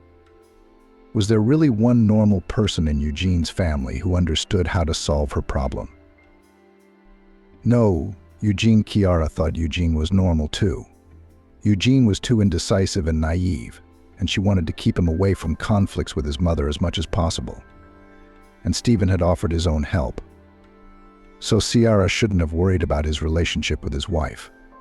Since he had gone to the meeting first, he knew what he was doing. Ciara's musings were interrupted by a tense conversation at a neighboring table. A customer and a waiter were having an argument. I'm sorry, but your card doesn't fit, the waiter said kindly but sternly. What do you mean it doesn't fit? Try again, the customer answered fearfully. I have tried 3 times. It doesn't fit. So, then, your machine does not work. The machine is fine. The other cards are accepted. But wait, what am I supposed to do? I don't have any cash. Try a wire transfer. If I could, I'd offer it myself. I don't have internet on my phone either. You're putting me in an impossible position.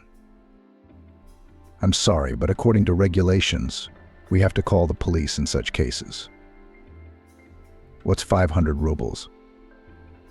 The police? Are you kidding me? Absolutely not. That's the rules. But let me give you my passport as collateral, or my cell phone, and I'll go get the cash. I'm sorry, but that's not allowed. Ciara rarely allowed herself to eavesdrop on other people's conversations. But here the scene was unfolding too close to her, and she became a listener willy-nilly.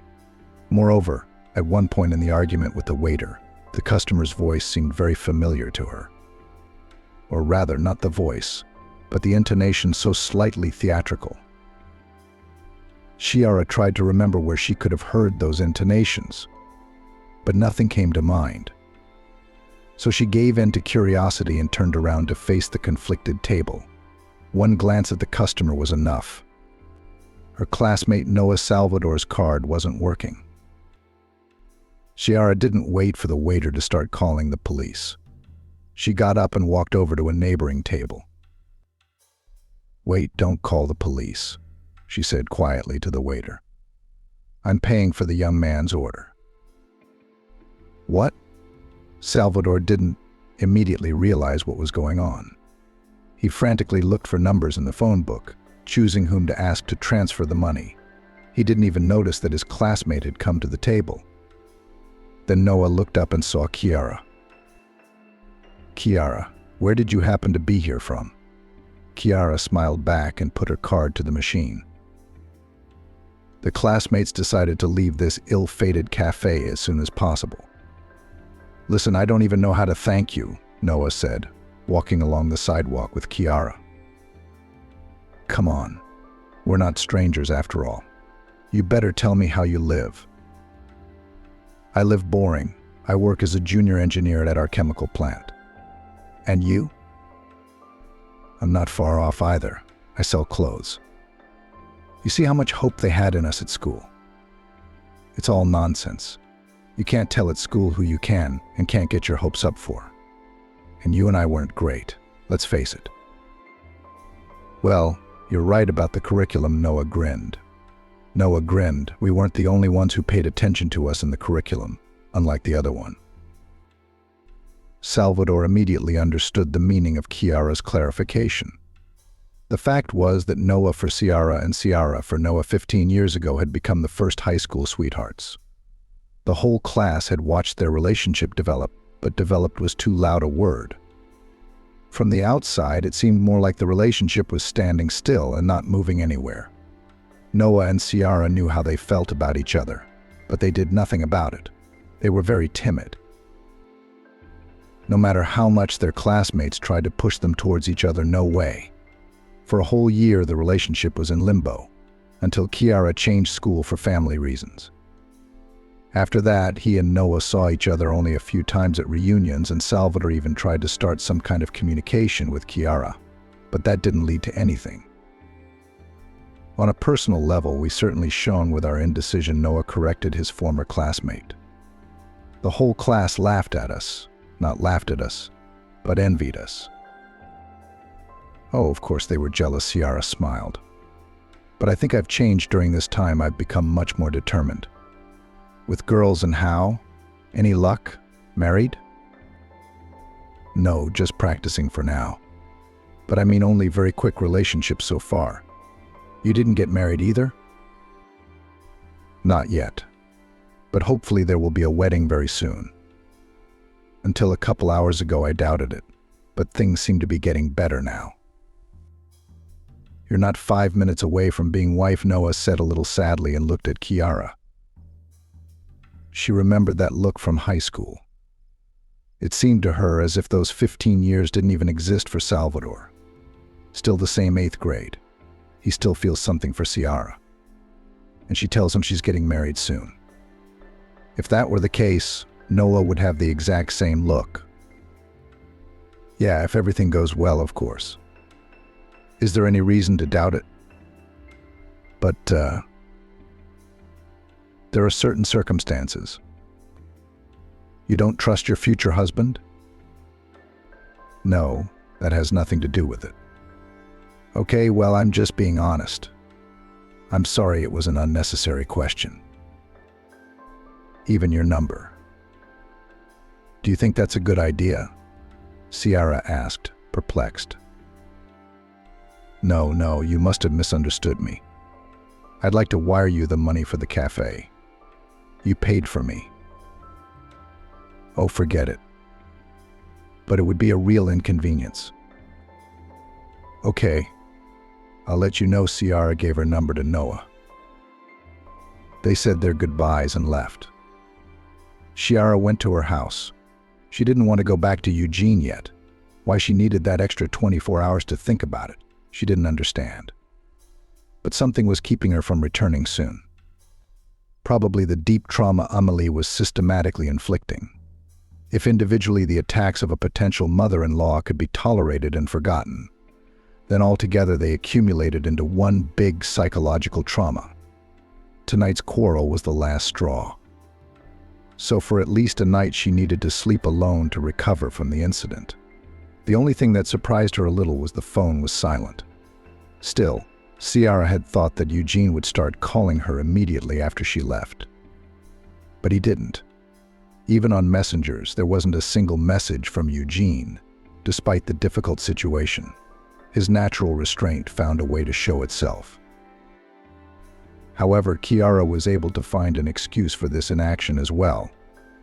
She decided that at first Eugene just didn't want to get under Chiara's hot hand and thought it was better to wait until she cooled down a bit.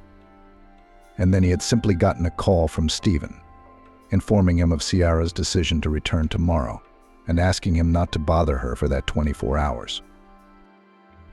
With those thoughts, Chiara calmed down and finalized her decision to come back tomorrow. Everything turned out just as Chiara had envisioned, even a little better. The next morning, Eugene called her himself, apologized for the past incident, and asked her to come back. Chiara immediately did just that.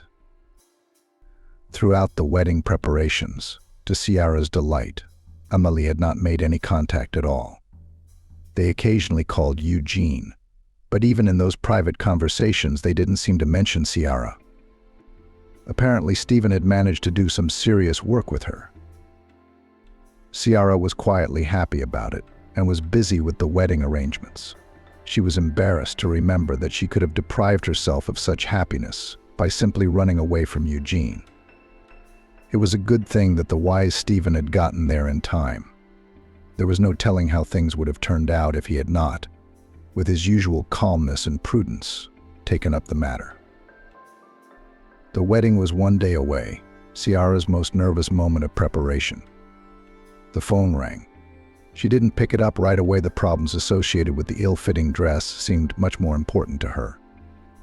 But soon the phone rang again, and she did pick it up. Amelie popped up on the screen in large letters. Chiara sighed heavily and took the call. "Hello, Chiara, hello," Amelie asked in a voice that wasn't her usual one. She usually managed to give out even her greeting words in a particularly unpleasant tone, but this time the tone was calm and even a bit timid. "Yes, Amelie, hello. I'd like to talk to you, but please don't be frightened. It's not what you think." Amelie felt exactly Chiara's first reaction to her call. "I'd like to talk." All the previous conversations flashed before Chiara's eyes, and for a moment she had time to think that it would start all over again, but if it wasn't going to be the same as always. No, I told you it's not what you think. I promise I won't say a bad word to you. I just really want to talk to you. I think it's better to do it before the wedding.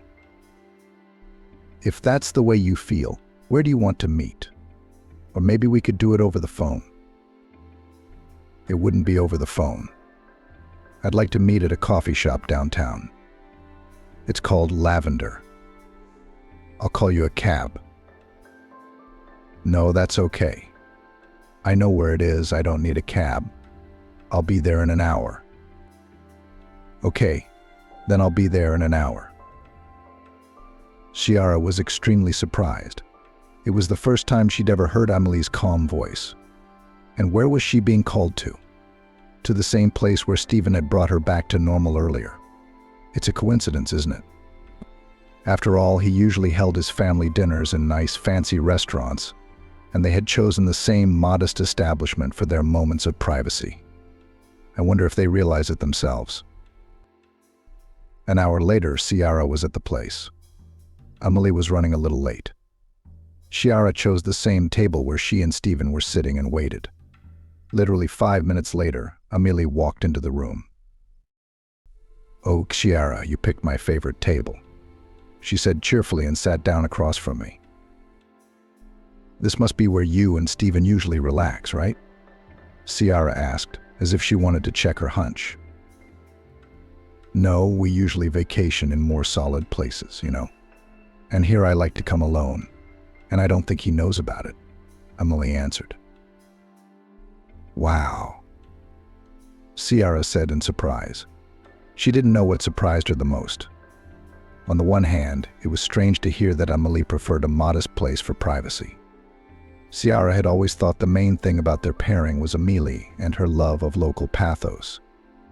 But here, talking about the more respectable places, she made a face as if she was sick of all those expensive restaurants and was only thinking how she could escape to some humble cafeteria. On the other hand, the coincidence with Stephen seemed even more surprising to Ciara. She had a thought that it was her husband who had told Amelie about the conversation they had had, and that was the reason for the choice of location for tonight's meeting. But as it turned out, it was really a coincidence. I guess the years together have something to do with taste and preferences in non-obvious things. "You must be a little surprised," Amelie said, as if reading Ciara's mind.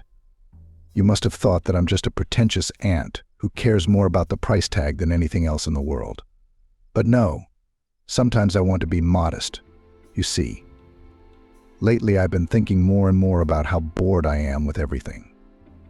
Many years ago I invented the image of a rich diva. In fact, it was never her. Still understand, a girl from a poor family, from a deep province, suddenly finds herself in the circle of golden youth. Anyone's head will be blown off by talk of good perfume and travel to Paris. And as a result, a bouquet of complexes in addition. Stephen has always been sympathetic to this, only sometimes expressing his dislike of what is going on. Though he should love all this agility and bohemia much more than I do. He's one of those golden youths. And I thought that since I had become a Salvador, I had to live up to it. That's how you can rework this text. The outfits, the house, the restaurants, I got used to it all over time. But it wasn't just about material possessions. No, I wanted my loved ones to meet certain standards too. And of course, the most important person to me was Eugene. I felt it was my duty to find the best things in life for him. And what does the best mean in my distorted view? The richest and most expensive, of course. And here, just the daughter of the neighbors grew up, but literally everything worked out perfectly. Only thing is, our Eugene took after his father. I'm such an idiot. I should have taken after Stephen. But no, I had to satisfy my need for pathos. Oh, come on, why would you do that? Chiara felt sorry for Amelie. She never thought she could feel pity for this man. But once Amelie had shared a little of her revelations, everything changed at once. No, don't feel sorry for me, Amelie said. You have every right to hate me. I just want you to understand the nature of my initial attitude toward you. All those complexes and rich prejudices were very repulsive.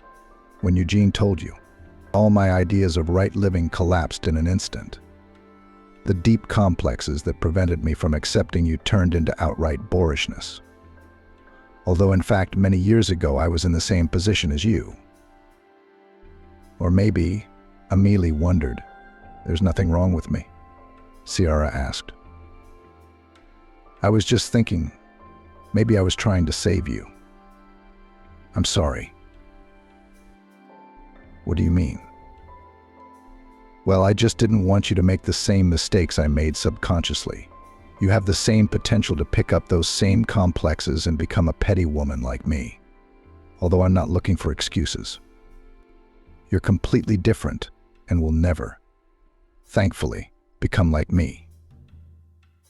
No, you're absolutely right, Ciara said. I too have been and continue to be uncomfortable with wealth.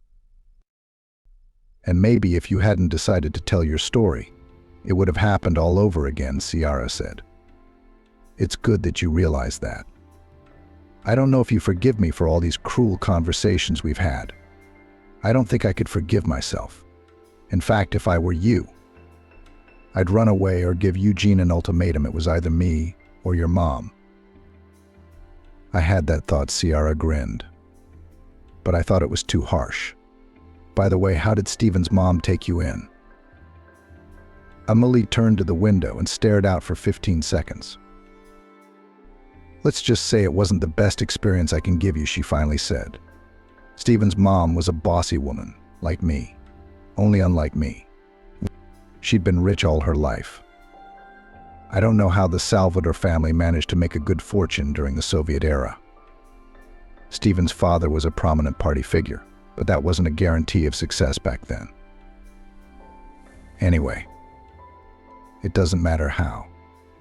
But Stephen's parents lived much richer than the average Soviet citizen. It really surprised me, Amelie continued. I used to walk around their apartment and dacha with my mouth open, imagining how I would have foreign clothes and real French perfume. You probably wouldn't understand that now. There is everything from every country on the shelves. You can buy it all you want. It is there, but not everyone can buy it, Ciara corrected. And the quality is not always original. So there is a choice, of course, but not everyone can use this choice. Well, you see, again this vacuum of rich life appears, said Amelie. Apparently in my world everyone can buy everything. I guess that's okay. You don't have to know all the realities. Yes, I do, Ciara argued. Sometimes that ignorance can lead to the most unpleasant consequences, like you lashing out at me. Okay, let's get back to your question, Amelie said. As you've probably guessed by now, Stephen's mother didn't accept me either. Only she never said so openly. Then how did you know she didn't accept you? Ciara asked. You know, it happens when you walk into a house and you feel with every fiber of your being that you're hated, Amelie said. People don't have to express their hatred out loud. It's just a look, an intonation, something like that. Moreover, at some point Stephen stopped calling me to his house, trying to make sure that his mother and I never crossed paths. His parents didn't even come to our wedding, she continued. Stephen said they had some very important things to do, but I knew right away. They never accepted me into their family. Stephen's mom had passed away pretty early in life, and we never got a chance to explain ourselves. On the other hand, you didn't fight with her, did you? Ciara tried to reassure me. Yes, she never raised her voice at me, Amelie replied. But, you know, sometimes it's better to have all your emotions confronted in person than to have them stored somewhere deep inside. I think that her early departure may have something to do with the fact that she kept it all to herself, never let her emotions out. But who knows? Maybe I was just making it up as I went along. Are you blaming yourself for your mother-in-law's early death? Ciara wondered. No, I don't blame myself, but I think I caused her a lot of distress. Most importantly, hidden distress. She was just very fond of Stephen, so she didn't want to talk about it openly. And I must have been a bad mother to act so rudely. In the end, you made the right choice, Ciara said. We were able to have a human conversation after all. Explain ourselves. It's a lot better than keeping it to yourself. You did better than Stephen's mom? But what could I have driven you to? Amelie sighed. But it's all right. You didn't drive me to anything. I'm not the weakest of characters, you know. I've been hurt by your barbs, of course, Ciara said. But it's all right, I put up with it. Except for the last time. And then I did the wrong thing. I should have acted right away, told Eugene and Stephen.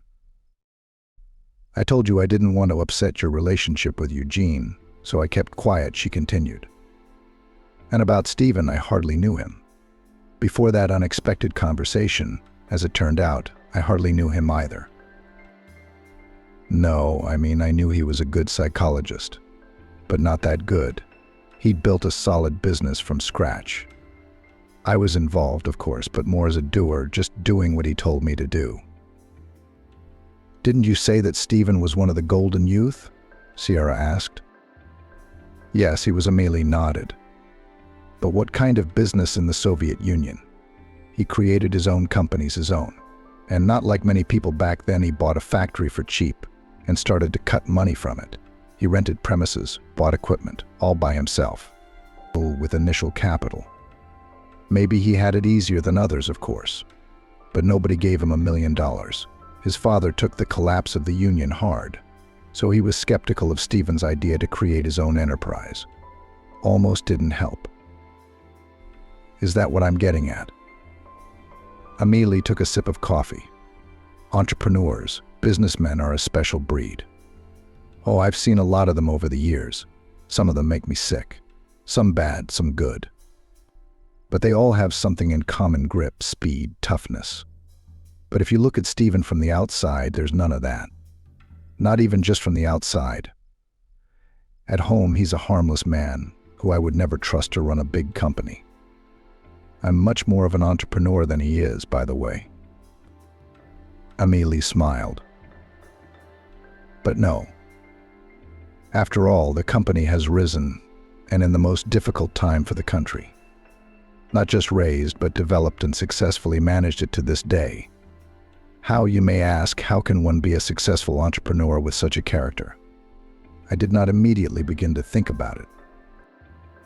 You see, when you live with a person for many years, you don't notice their characteristic features, Amelie continued.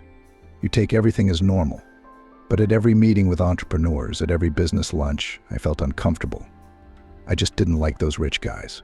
But with my Stephen, it was always so nice, so relaxed.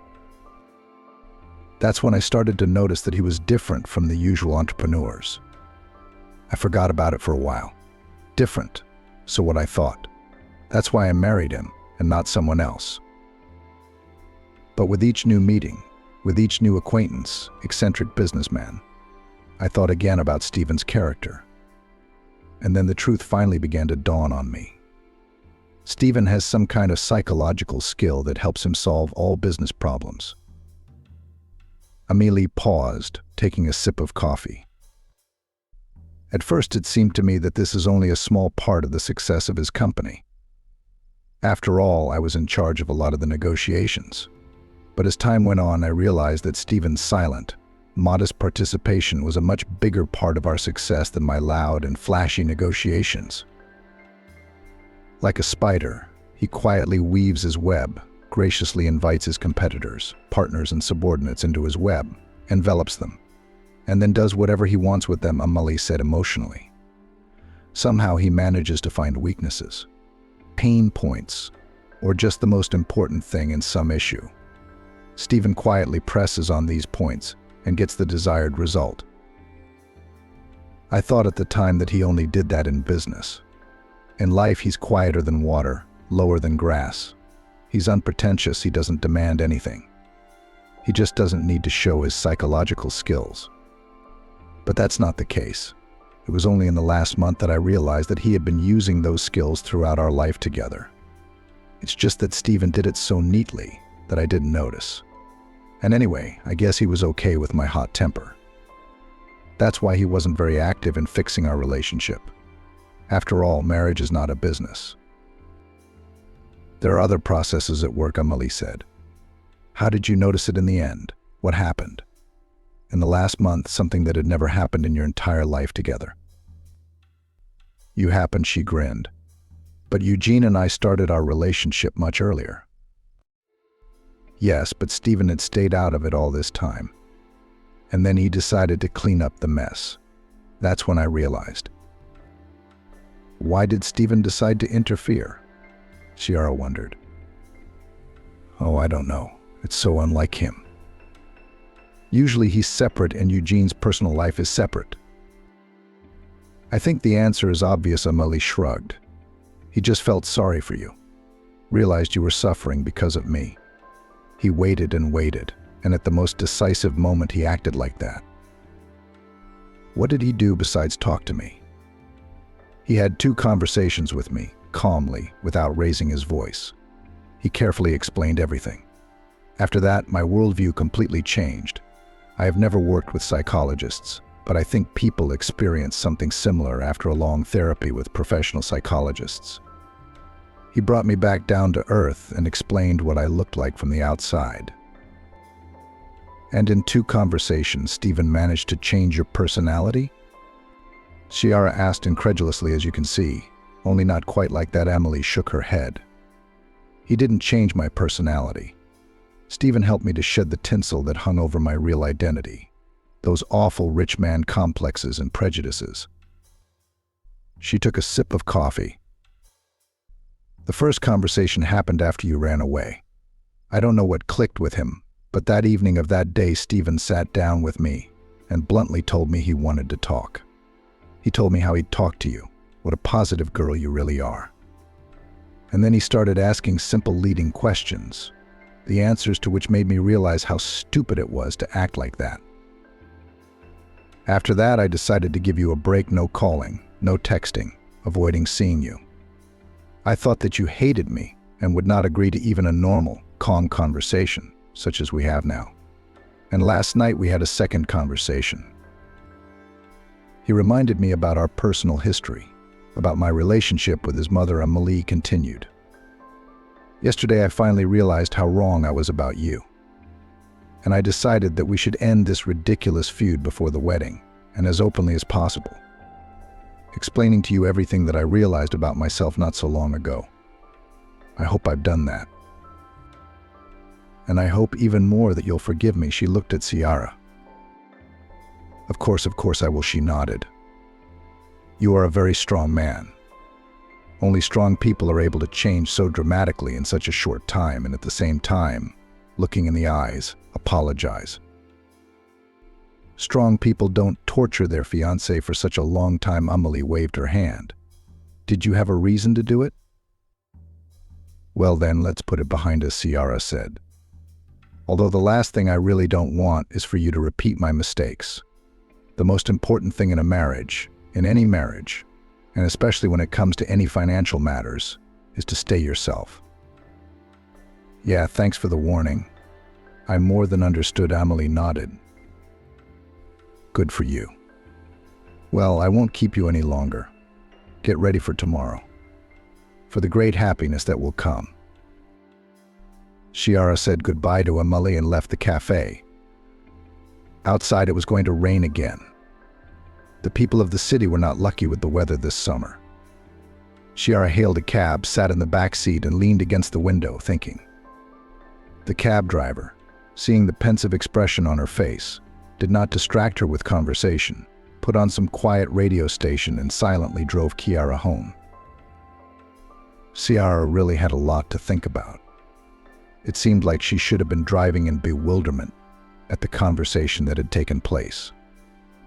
After all, how was it possible that Eugene's mother, who had been driving her for over a year, turned out to be not only a subtle and sensitive person, but also found the strength to apologize and explain everything to Ciara?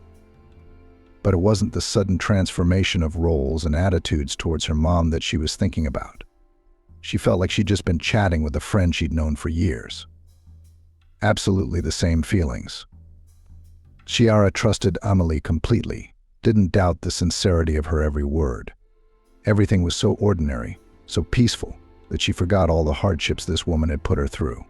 Someone had erased all the negativity from her memories of Amelie. And now Ciara was just driving and enjoying the moment. She didn't even have to think about tomorrow's wedding. She was already happy. I'm sorry, you're so thoughtful. The cab driver broke the silence. Is something important coming up? Yes, you're very clever, Ciara smiled. Something important indeed. Well, what could be important for a young, beautiful girl? A wedding, a divorce. Still a wedding, she nodded. Oh, today I'm especially perceptive. The cab driver praised himself. Are you a little nervous? That's right. It's better to be nervous beforehand, so that there won't be any problems later. He began to tell an incredibly interesting story of his life, which Ciara stopped listening to at the second sentence. It wasn't until the end of the story that she came to her senses. So you should always be on your guard, the cab driver warned emotionally. Always, especially before a wedding. There will always be those who want to upset her. So girl, I hope that you will not repeat my mistakes and will not trust everyone at once. We're here now, by the way. The car was indeed pulling into the courtyard of Eugene and Kiara's house. After paying the driver, she went up to the house. Eugene was gone, so Ciara was once again alone with her thoughts.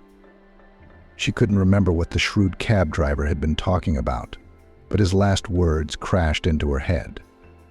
Maybe she really was in a hurry to trust Amelie. What if this was some last-ditch, multi-pronged scheme on the part of her future mother-in-law? Or rather, if her scheme succeeded, she would never become a mother-in-law. Ciara said to herself, "Stop. Why am I so nervous? Some cab driver said something stupid and I believed it right away. No, you need to calm down and ignore all sorts of insignificant things. It was all nerves." Ciara shamed herself and continued to prepare for the wedding. Tomorrow needed to be planned once more. She and Eugene decided to do away with hackneyed traditions, like the groom not seeing the bride before the wedding in her dress and other classic superstitions. They decided to go to the registry office together and then modestly go to celebrate in a restaurant. They did not want a lot of guests, only Ciara's parents, Eugene's mom, a few friends and girlfriends. It seemed that there should not be any difficulties with the organization. The only thing was that Ciara was worried whether she would have time to go to the beauty salon before the registry office. But there much depended on the speed of the master, not on her. The next day, Ciara went to the salon even earlier than she had planned. She called the master in advance and clarified whether there was free time. Ciara had been to this salon literally several times in her life. Usually she solved her appearance by herself. She did her hair, manicure and pedicure with her own hands. At first she just didn't have money for all these masters, and then, even when Eugene and she had the opportunity to go anywhere, the habit of doing everything herself remained. And it must be said, Ciara was pretty good at it. So there was no need for beauty salons. But the wedding was a special day, and Ciara decided to trust the hands of a master. They chose a hairstyle together, and the girl began to work on her hair.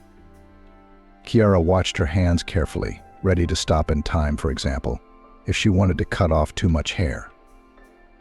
After a couple minutes, she calmed down a bit, relaxed, and stopped this total control. Ciara decided that the master knew his business and there was no need to keep glaring at her. But it wasn't long before she had to tense up again.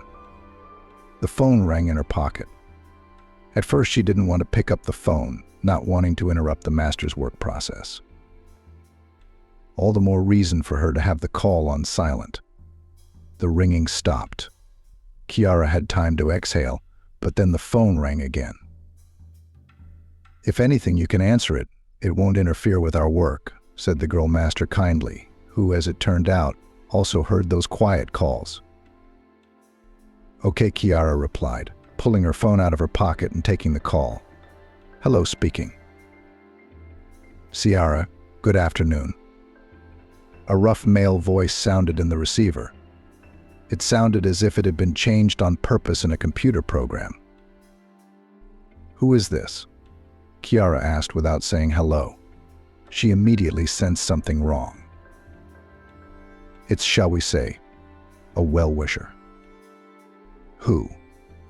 I don't understand." "A well-wisher. I want you to have a good life. Stop this circus. Identify yourself immediately." "Calm down, Ciara. There's no need to be angry. My job is to help you. So please listen to me and don't hang up on me. It's for your own happiness. I know what I need for my own happiness. If you're not going to introduce yourself, I'm hanging up. Have a nice day." Ciara thought she'd gotten a scam call and was about to hang up. "Wait, it's about your wedding," shouted the man into the phone, and it worked. Ciara didn't bother to press the reset button. "Speak then?" Only clearly, quickly, and without idiotic mystery. "Okay, I'll be as direct as possible. You need to cancel the wedding immediately because the man you want to marry is not who he says he is." "What the hell are you talking about? Who the hell are you?" "I can't reveal my identity yet because it would be worse for both of us. Eugene is a traitor and a cheater. He's been living a double life and lying to you for years. So stop it right now. On what grounds am I supposed to believe you? On any basis. I'm telling the truth. And tonight, if you don't cancel the wedding, you'll see it for yourself. Eugene will cheat on you during the ceremony. Look, that's ridiculous. It's not even funny. Couldn't you think of anything more plausible? Well, don't believe me, but you're going to regret it today. Right now, canceling the wedding is still within your power. Right now, you can avoid tomorrow's embarrassment and prevent the rest of your life from being traumatized. Please believe me. How do you even envision this? I have to cancel my wedding because some scammer called me and talked trash about my fiancé. But it's still your choice. Yeah, it sounds risky, but trust me, it's worth it. It's going to be late tonight. You can't wash away the shame. You have a few hours to think about it. I warned you. That's it. I can't hear it anymore. Goodbye. Ciara ended the call and threw the phone in front of the mirror. She looked at the girl master. She calmly continued working, pretending nothing was happening. But it was clear from her eyes that she was a little shocked at what was happening. Chiara urgently needed someone to share her impressions of the call with, so she was the first to speak. I don't understand how this is even possible. A stranger calls, introduces himself to me and tries to upset my wedding. But what the hell is that? So no mood will remain. Don't worry, the master reassured Ciara. The closer an important event is, the more unnecessary problems will arise. Maybe it was a secret admirer called you, who does not want you to marry. Or, for example, the former revenge. Come on, how could I have secret admirers? And anyway, do you know how many years ago my previous relationship ended? I think all the exes have long since forgotten me. Maybe some scammers will call again, demanding money to make the wedding a success. Maybe they're scammers, although I've never heard of such elaborate schemes. Okay, let's see. The master finished her work and Ciara drove home. In the cab, she was still as pensive as yesterday. Only this time the cab driver was able to keep silent for the rest of the ride. Ciara thought about that mysterious phone call. She carefully chased one thought away, but it came back again and again. It was the thought of Amelie's involvement in the call. Hadn't it all been part of her big plan yesterday? To put her guard down, to draw suspicion away from herself, and then set this nonsense in motion today. There was no reason for Ciara to really suspect Amelie. She forced herself to believe it was just her prejudices and nothing more. For one thing, the scheme was too complicated. Amelie could come up with something much simpler and more axe-headed. She doesn't need to hire people, bust up a comedy act in a cafe to issue an ultimatum, or have a tough face-to-face talk with Ciara. And secondly, Amelie was already very convincing yesterday. Ciara had worked in sales for a long time, and was good at recognizing when a person was faking it, and when they really, for example, liked a certain thing. Amelie, of course, is not a jacket buyer. But the principle is the same. Yesterday, when she talked about moments from her youth, about Stephen's mom, she had real tears in her eyes. Yes, she was able to hold them back. But Ciara saw those tears. So Amelie's fake version of the story seemed pretty wild to her. The cab driver drove her home quickly. Ciara arrived with plenty of time to spare. Eugene had just woken up. His mood was good. "You look gorgeous," he said to Ciara as he looked at her new hairstyle. "Thank you," the bride thanked Eugene and hugged him. She hugged him silently for a few minutes. "Is everything okay, Ciara?" Eugene asked, looking at Ciara's silence. Yes, everything is fine," she answered him in an unsure tone. "Are you worried about the wedding?" Eugene was not convinced by Ciara's words. "A little. Probably more than I should be, though." "I know I'm nervous, too. We're advanced people. You and me. It's just a few drops of ink on a passport. Why should we worry about it? We should just think of the wedding as a celebration. Enjoy it. You make a good point, Ciara said and sighed. What's wrong with you? Eugene hugged his fiancée even tighter. Are you sure it's just the wedding that's bothering you? Nothing else has happened? How's Mom? Nothing, Ciara answered. I had a heart-to-heart talk with her last night. She didn't call again? No, I don't mean my mom, I mean yours. How is she? Does she have time to come to the wedding from the village? How's she doing? Mine's fine. She'll make it. She was wondering how you're doing.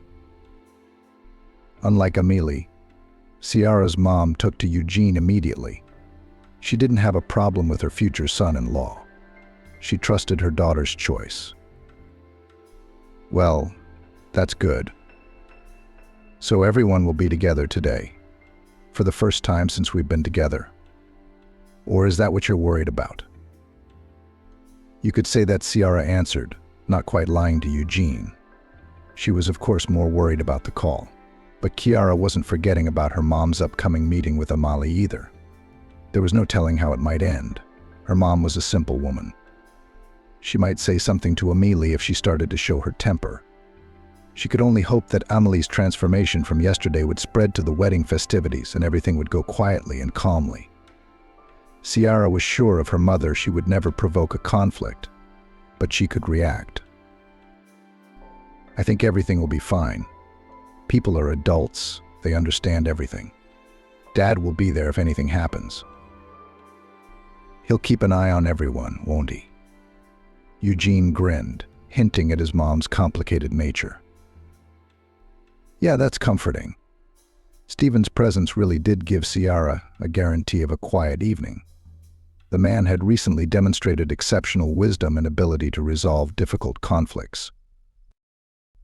Okay, as long as we're all good. What's wrong? Why do you have such a sad look on your face, Eugene? Ciara stared intently into her fiancé's eyes. Tell me honestly, you're not going to leave me for anyone, are you? What's the matter, Ciara? No, I'm not. Eugene was a little taken aback by the unexpected question from Ciara. And in the whole time we've been together, you haven't cheated on me with anyone? She asked. I haven't, Eugene answered. Listen, I'm a little scared by your questions. What's wrong? Nothing, Ciara hugged Eugene again. If you're so faithful, nothing happened. Everything's fine. They sat like that until they left for the registry office. Ciara had the thought of telling Eugene about the call, but she didn't dare to do it. It looked too stupid from the outside, and not just from the outside. Ciara herself thought the situation was as stupid as possible. Telling Eugene would only spoil his mood. And at a wedding there should be at least one person with a festive mood. Moreover, even if she made the most unrealistic assumption and thought that the man calling wasn't lying and that Eugene was really the last scoundrel, he would never admit it, and will deny it anyway. So initiating Eugene into the mysterious caller seemed to Ciara from all sides a wrong decision. She thought the best thing to do right now would be to forget about the call. Yes, it wouldn't be possible to completely get rid of the intrusive thoughts. One way or another, the subject would come up for her during the celebration. But at least try worth, especially right at the wedding. And it will turn out to finally make sure that this call is a fiction of some fraudsters. After all, according to their claims, Eugene was supposed to cheat at the wedding.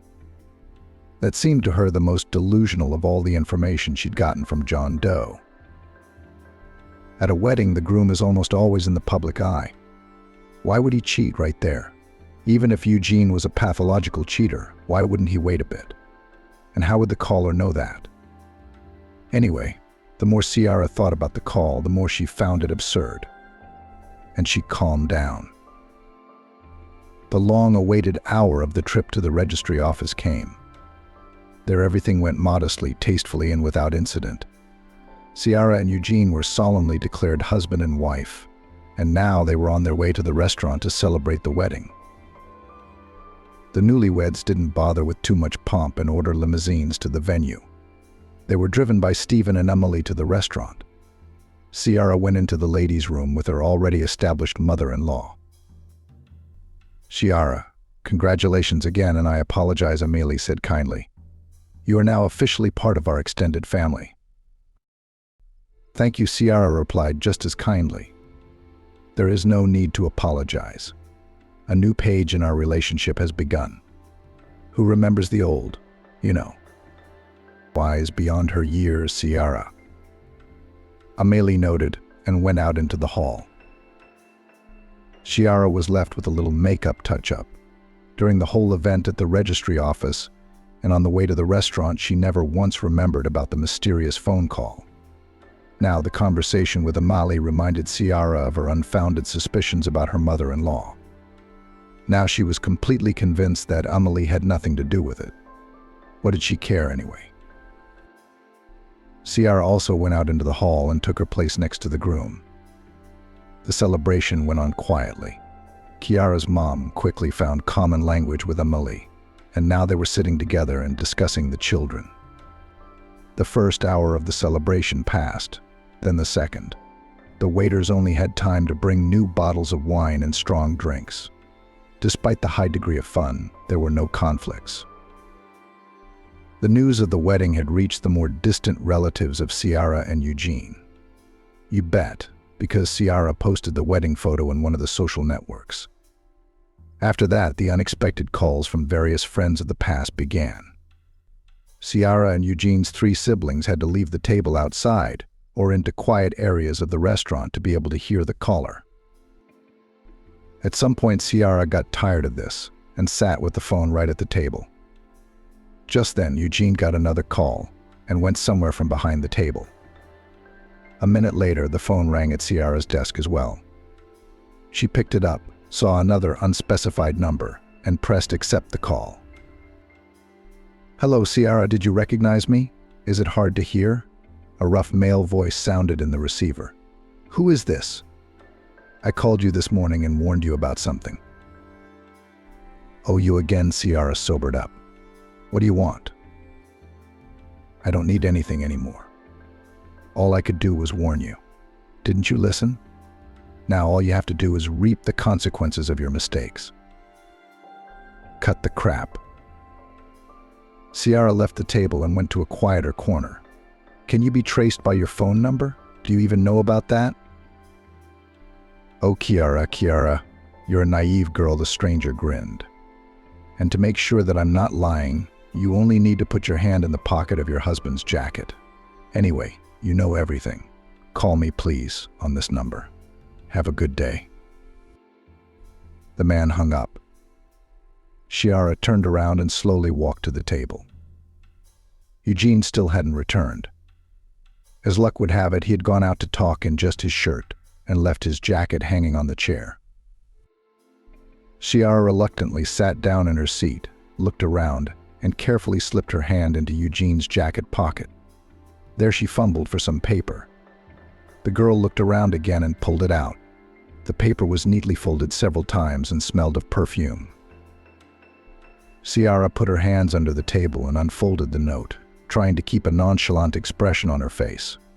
The note had only a few words written on it in good handwriting: 07000 in the small banquet room. Waiting. Ciara looked at her watch. It showed 6:55. She wasn't quite sure what was even going on. It all seemed like some kind of idiotic prank. Maybe someone really decided to play a prank on me. Ciara soothed herself. But Eugene knows how much I don't like pranks. Oh, I don't like it. Ciara got up from the table and walked around the room. She knew this restaurant had 2 banquet rooms. The note was probably referring to just the second, smaller banquet room.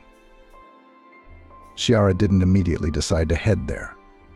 It still felt very much like some kind of joke. Maybe she shouldn't fall for it then.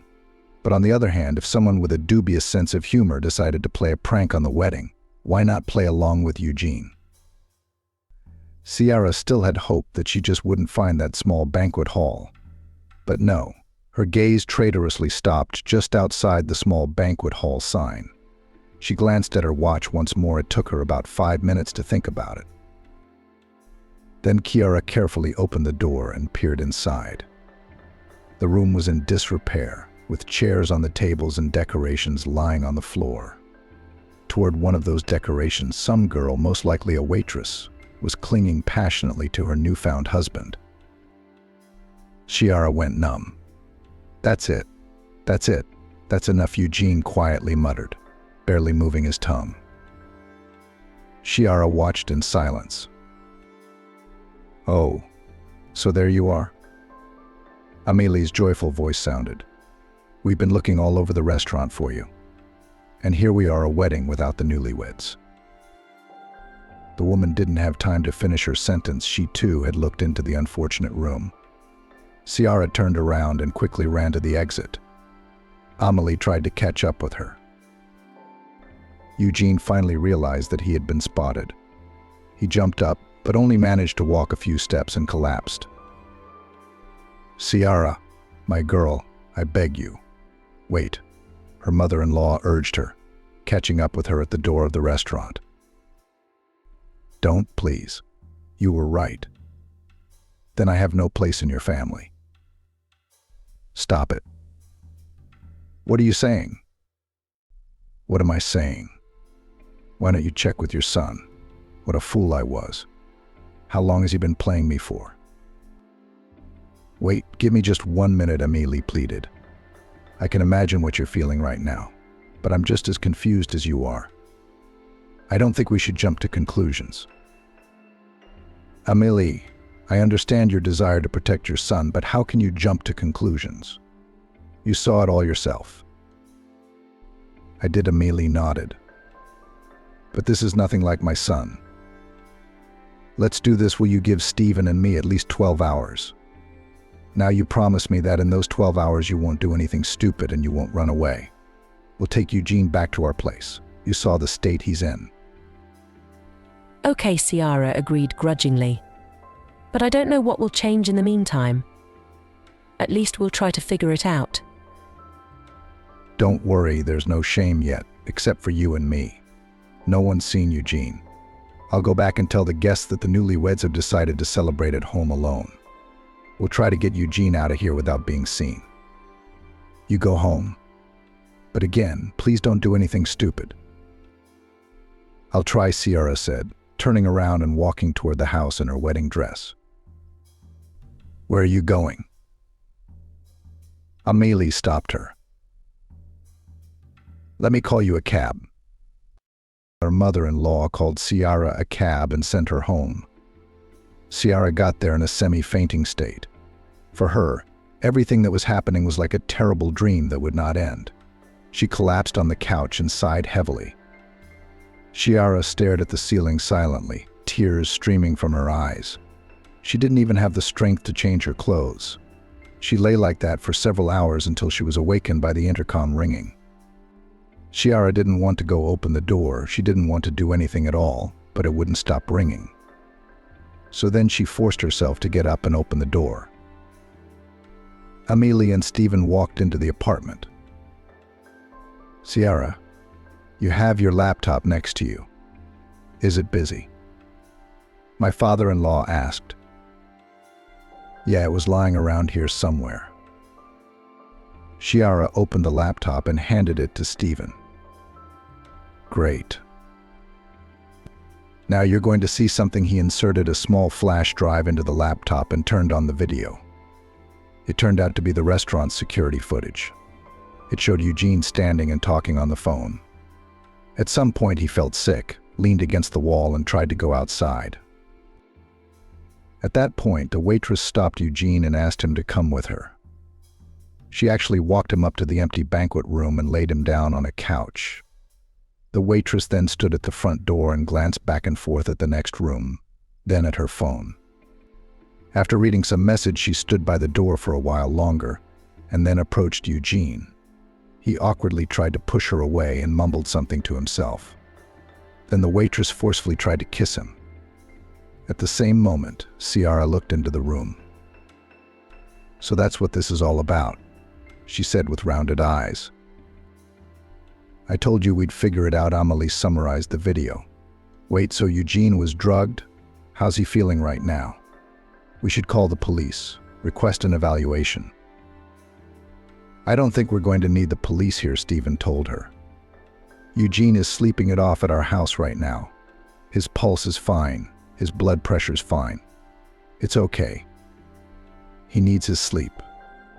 I did the forensics myself. I just picked up Eugene's glass. I wouldn't mistake this blend for anything. It's just wine and vodka. What do you mean, vodka? Ciara was surprised. We didn't even order vodka. Some waiter was diligently pouring Eugene a strong wine. Vodka it was. You, I saw, had regular wine, but Eugene, you know, he's not very good with booze. Wine and beer are fine, but anything stronger, his body can't take it. Apparently, the organizers of this performance did not know about such a reaction of Eugene and thought that he would just be tipsy and would fall for some girl. But our fighter fell asleep early. Fantastic. Ciara couldn't get over the shock. So the cameras don't show who was involved in the wine and vodka spiking. No, they didn't have cameras in the kitchen. There are cameras at the bar, but I couldn't get footage there. I could barely get these from the security guard in the lounge. It was the same waitress who poured Eugene's drink, Stephen said. So we have to talk to that waitress, Ciara whispered. I'm not sure how they knew you'd get to the other room at the right time. No, it makes sense, Ciara told her mother-in-law about the 2 mysterious phone calls in the note. Listen, it's like a movie. Emile wondered, why didn't you tell Eugene everything at once? I didn't think it was so serious. I thought it was just some kind of fraud. I didn't want to ruin Eugene's mood over nothing. Ciara sighed. Yeah, Emile nodded. I wonder what his reaction will be when he wakes up. I don't think it will be soon, Stephen answered. Knowing some peculiarities of his body, he won't wake up until tomorrow morning. What are we going to do then? Ciara asked, confused. That's right. I suggest we finish what we started. Call your mysterious admirer. Tell him that you were wrong and that you were convinced of what a traitor Eugene was. Thank him and ask him to meet you, preferably right away. Ciara understood, pulled out her phone, and did as Stephen told her. The meeting was set for half an hour later in a nearby public garden. Emile and Stephen arrived there a little early, pretending to be a couple who decided to take a walk before going to bed. Ciara changed her clothes and went to the public garden 2 minutes before the appointed time. She saw a male figure walking towards her with a brisk gait. The stranger had his cap pulled low. It was impossible to tell who it was from afar. Why didn't you want to give me your phone number that time, Ciara? You wouldn't have learned so much, the man said cheerfully, and took off his cap. So it's you, Ciara exclaimed. Before her stood her former classmate Noah Salvador. I don't know how to thank you. No way. It's enough to go on a date with me. How did you get all that information about Eugene? Connections. Like the waitress at the restaurant where you work who can pour vodka into wine just in time. Ciara was slapped hard before she could finish. You used to be just an indecisive person, but now you've become even more vicious and pathetic. Suddenly, Ciara was approached by her father-in-law and mother-in-law. What, so this is the show organizer? Stephen asked. I see. But I think he could be prosecuted for slander. And if the actions with drinks are qualified as injury to health. Oh, I'm afraid he won't get off with a suspended sentence, he said. Ciara, I'm sorry, Noah said pitifully. I just loved you all these years. I can't stand to see you, you bastard. Ciara turned away and looked at Stephen and Emily. Well, Ciara, I think this man's fate is in your hands, her mother-in-law said calmly. What am I supposed to do with him?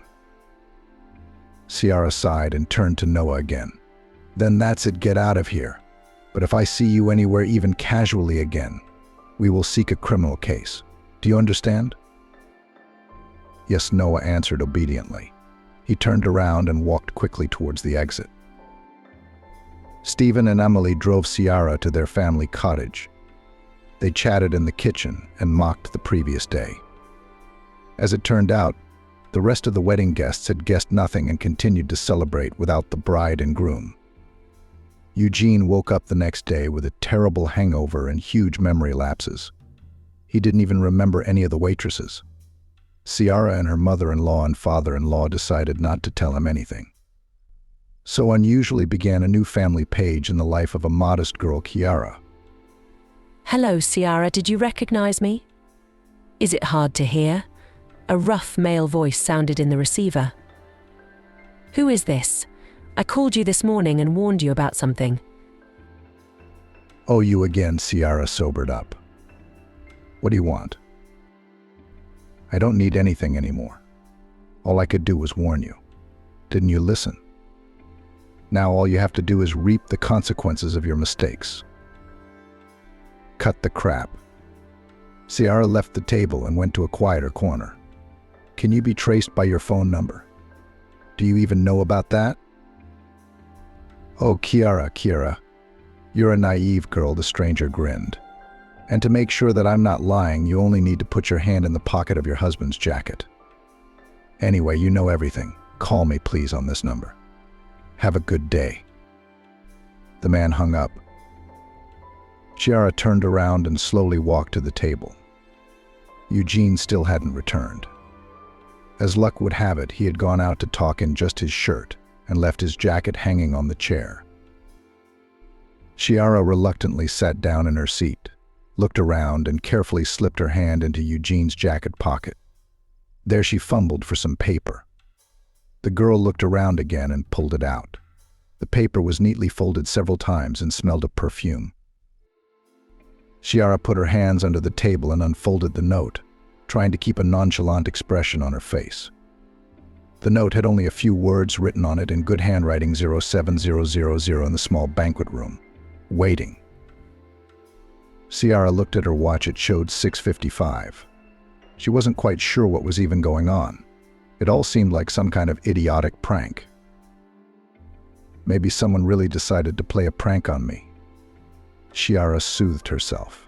But Eugene knows how much I don't like pranks. Oh, I don't like it. Ciara got up from the table and walked around the room. She knew this restaurant had 2 banquet rooms. The note was probably referring to just the second, smaller banquet room. Ciara didn't immediately decide to head there. It still felt very much like some kind of joke. Maybe she shouldn't fall for it then. But on the other hand, if someone with a dubious sense of humor decided to play a prank on the wedding, why not play along with Eugene? Ciara still had hope that she just wouldn't find that small banquet hall. But no. Her gaze traitorously stopped just outside the small banquet hall sign. She glanced at her watch once more. It took her about 5 minutes to think about it. Then Ciara carefully opened the door and peered inside. The room was in disrepair, with chairs on the tables and decorations lying on the floor. Toward one of those decorations, some girl, most likely a waitress, was clinging passionately to her newfound husband. Ciara went numb. That's it. That's it. That's enough, Eugene quietly muttered, barely moving his tongue. Ciara watched in silence. Oh, so there you are. Amélie's joyful voice sounded. We've been looking all over the restaurant for you. And here we are, a wedding without the newlyweds. The woman didn't have time to finish her sentence. She too had looked into the unfortunate room. Ciara turned around and quickly ran to the exit. Amélie tried to catch up with her. Eugene finally realized that he had been spotted. He jumped up, but only managed to walk a few steps and collapsed. Ciara, my girl, I beg you, wait. Her mother-in-law urged her, catching up with her at the door of the restaurant. Don't, please. You were right. Then I have no place in your family. Stop it. What are you saying? What am I saying? Why don't you check with your son? What a fool I was. How long has he been playing me for? Wait, give me just 1 minute, Ami pleaded. I can imagine what you're feeling right now, but I'm just as confused as you are. I don't think we should jump to conclusions. Amelie, I understand your desire to protect your son, but how can you jump to conclusions? You saw it all yourself. I did, Amelie nodded. But this is nothing like my son. Let's do this where you give Stephen and me at least 12 hours. Now you promise me that in those 12 hours you won't do anything stupid and you won't run away. We'll take Eugene back to our place. You saw the state he's in. Okay, Ciara agreed grudgingly. But I don't know what will change in the meantime. At least we'll try to figure it out. Don't worry, there's no shame yet, except for you and me. No one's seen Eugene. I'll go back and tell the guests that the newlyweds have decided to celebrate at home alone. We'll try to get Eugene out of here without being seen. You go home. But again, please don't do anything stupid. I'll try, Ciara said, turning around and walking toward the house in her wedding dress. Where are you going? Amelie stopped her. Let me call you a cab. Her mother-in-law called Ciara a cab and sent her home. Ciara got there in a semi-fainting state. For her, everything that was happening was like a terrible dream that would not end. She collapsed on the couch and sighed heavily. Ciara stared at the ceiling silently, tears streaming from her eyes. She didn't even have the strength to change her clothes. She lay like that for several hours until she was awakened by the intercom ringing. Ciara didn't want to go open the door. She didn't want to do anything at all, but it wouldn't stop ringing. So then she forced herself to get up and open the door. Amelie and Stephen walked into the apartment. Ciara, you have your laptop next to you. Is it busy? My father-in-law asked. Yeah, it was lying around here somewhere. Ciara opened the laptop and handed it to Stephen. Great. Now you're going to see something. He inserted a small flash drive into the laptop and turned on the video. It turned out to be the restaurant security footage. It showed Eugene standing and talking on the phone. At some point he felt sick, leaned against the wall and tried to go outside. At that point, the waitress stopped Eugene and asked him to come with her. She actually walked him up to the empty banquet room and laid him down on a couch. The waitress then stood at the front door and glanced back and forth at the next room, then at her phone. After reading some message, she stood by the door for a while longer and then approached Eugene. He awkwardly tried to push her away and mumbled something to himself. Then the waitress forcefully tried to kiss him. At the same moment, Ciara looked into the room. So that's what this is all about, she said with rounded eyes. I told you we'd figure it out. Amelie summarized the video. Wait, so Eugene was drugged? How's he feeling right now? We should call the police, request an evaluation. I don't think we're going to need the police here, Stephen told her. Eugene is sleeping it off at our house right now. His pulse is fine, his blood pressure's fine. It's okay. He needs his sleep. I did the forensics myself. I just picked up Eugene's glass. I wouldn't mistake this blend for anything. It's just wine and vodka. What do you mean, vodka? Ciara was surprised. We didn't even order vodka. Some waiter was diligently pouring Eugene a strong wine. Vodka it was. I saw, had regular wine, but Eugene, he's not very good with booze. Wine and beer are fine, but anything stronger, his body can't take it. Apparently, the organizers of this performance did not know about such a reaction of Eugene and thought that he would just be tipsy and would fall for some girl. But our fighter fell asleep early. Fantastic. Ciara couldn't get over the shock. So the cameras don't show who was involved in the wine and vodka spiking. No, they didn't have cameras in the kitchen. There are cameras at the bar, but I couldn't get footage there. I could barely get these from the security guard in the lounge. It was the same waitress who poured Eugene's drink, Stephen said. So we have to talk to that waitress, Ciara whispered. I'm not sure how they knew you'd get to the other room at the right time. No, it makes sense, Ciara told her mother-in-law about the 2 mysterious phone calls in the note. Listen, it's like a movie. Amelie wondered, why didn't you tell Eugene everything at once? I didn't think it was so serious. I thought it was just some kind of fraud. I didn't want to ruin Eugene's mood over nothing. Ciara sighed. Yeah, Amelie nodded. I wonder what his reaction will be when he wakes up. I don't think it will be soon, Stephen answered. Knowing some peculiarities of his body, he won't wake up until tomorrow morning. What are we going to do then? Ciara asked, confused. That's right. I suggest we finish what we started.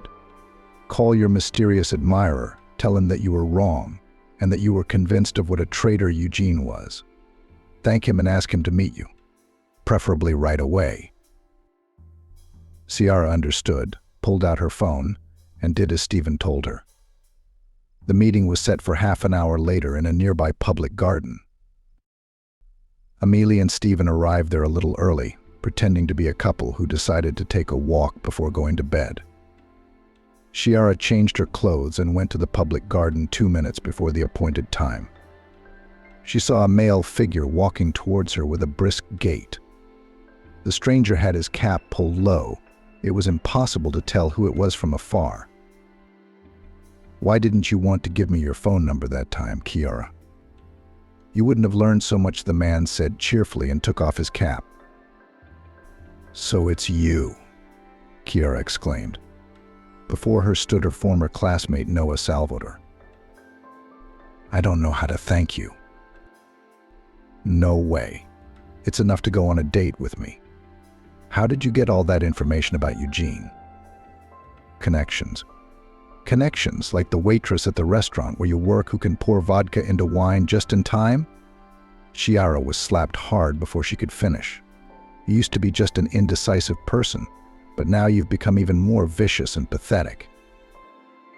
Suddenly, Ciara was approached by her father-in-law and mother-in-law. What, so this is the show organizer? Stephen asked. I see. But I think he could be prosecuted for slander. And if the actions with drinks are qualified as injury to health. Oh, I'm afraid he won't get off with a suspended sentence, he said. Ciara, I'm sorry, Noah said pitifully. I just loved you all these years. I can't stand to see you, you bastard. Ciara turned away and looked at Stephen and Emily. Well, Ciara, I think this man's fate is in your hands, her mother-in-law said calmly. What am I supposed to do with him? Ciara sighed and turned to Noah again. Then that's it, get out of here. But if I see you anywhere, even casually again, we will seek a criminal case. Do you understand? Yes, Noah answered obediently. He turned around and walked quickly towards the exit. Stephen and Emily drove Ciara to their family cottage. They chatted in the kitchen and mocked the previous day. As it turned out, the rest of the wedding guests had guessed nothing and continued to celebrate without the bride and groom. Eugene woke up the next day with a terrible hangover and huge memory lapses. He didn't even remember any of the waitresses. Ciara and her mother-in-law and father-in-law decided not to tell him anything. So unusually began a new family page in the life of a modest girl, Ciara.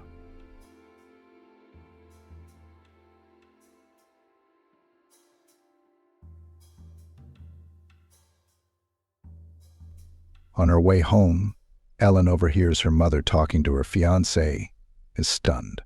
Her mother was talking. Why do you keep listening to your mother? Grace questioned.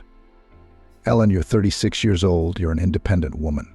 Your mom is your dependent, and you're still indulging her whims. The years are ticking away. Soon you'll be out of the running for a baby. You're almost 40. Ellen smiled sadly. She realized that Grace was right, that if she didn't have a baby now, she could say goodbye to that dream. She had never talked to her mother about having a baby, but in her heart she thought of a baby, her baby, her baby, so dear, smelling of milk and happiness. Try to find someone to have a baby with.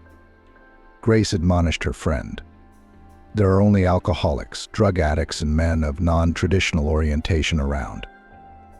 You won't give birth to a child from the first man you meet, or you'll have a sick child or a child with a bad heredity, and you'll have to raise it yourself. So it should be taken seriously. And do you think that on me lame someone stole? Ellen doubted. Maybe just who? Drunk, and even then only for once. Drunken conception, I'm afraid. What if there's something wrong with the baby? Then his life, as well as mine, will now go down the drain. That's not true. Grace objected. Ellen, you're beautiful. Yes, pretty, but beautiful. It's just that your mommy makes you self-conscious about yourself. You know how our political economy teacher was hitting on you in high school, and you turned him down. Grace, come on. I was only 18 and he was 36. He seemed like an old man to me. And now you're 36 and you're going to say you're old? Sometimes I'm ashamed of myself when I see how big kids my peers have. I don't have any. You're wrong. Then why'd you blow off Dan from our class? He was only 2 years older than you. Yeah, Dan and I were in love. But it wasn't until he introduced me to his mom that I found out the first night that she already hated me. I went to offer my help in the kitchen, Ellen continued. And then I was stopped by Dan's mom's words. I overheard them talking. Are you out of your mind? Dan's mom said. Where did you get that ugly girl? What can she do? What can she do? And Dan told her. I don't want anyone else. I love Helene, and I'll marry her. When I heard that, I ran out of the apartment without warning. Do you know, Grace, how much it hurt? Then Ellen sighed. I don't care anymore. I've accepted that married life isn't for me. If normal women can't make a life for themselves, what about me? You didn't tell me about this, Grace said, confused. What's to say, Grace? I know I'm ugly. So what? Dan turned you down right away? No, on the contrary, he urged me to marry him. But I hesitated. And my mom supported me in my doubts. She said to me, you're lame, Helene. It's not for me to remind you of that. Accept it. It's a great handicap. And no one needs you but me. Vaughn, even your father, as soon as he had a normal son by his mistress. He abandoned you and me. You want to be abandoned all the time? Then marry your Dan. And you don't want to be abandoned? Live with me, I'll never leave you, I won't betray you. You're a fool, Ellen. Grace concluded. Your mom was just afraid to be alone. If Dan had left you, you'd have a child. And maybe even more than one. Maybe he wouldn't have left you. What's that supposed to mean? I know I'm an idiot, Ellen nodded. They say you should listen to your parents. They don't give you bad advice. And then I regretted 100 times that I listened to my mom. I don't know how she will react to the fact that I still want a child and will strive to get pregnant and give birth to a baby. Only if she's against it this time. I won't listen to her, Ellen said firmly. Are you out of your mind? Ellen's mother, Lexi, was outraged. Having a baby at 36, you're without a husband. Only a crazy person would do that. And I am crazy, Ellen retorted. You've been telling me that my whole life. I'm not ugly, that's why I didn't get married. But I can have a child, which is what I'm going to do. You can't afford it, Lexi said.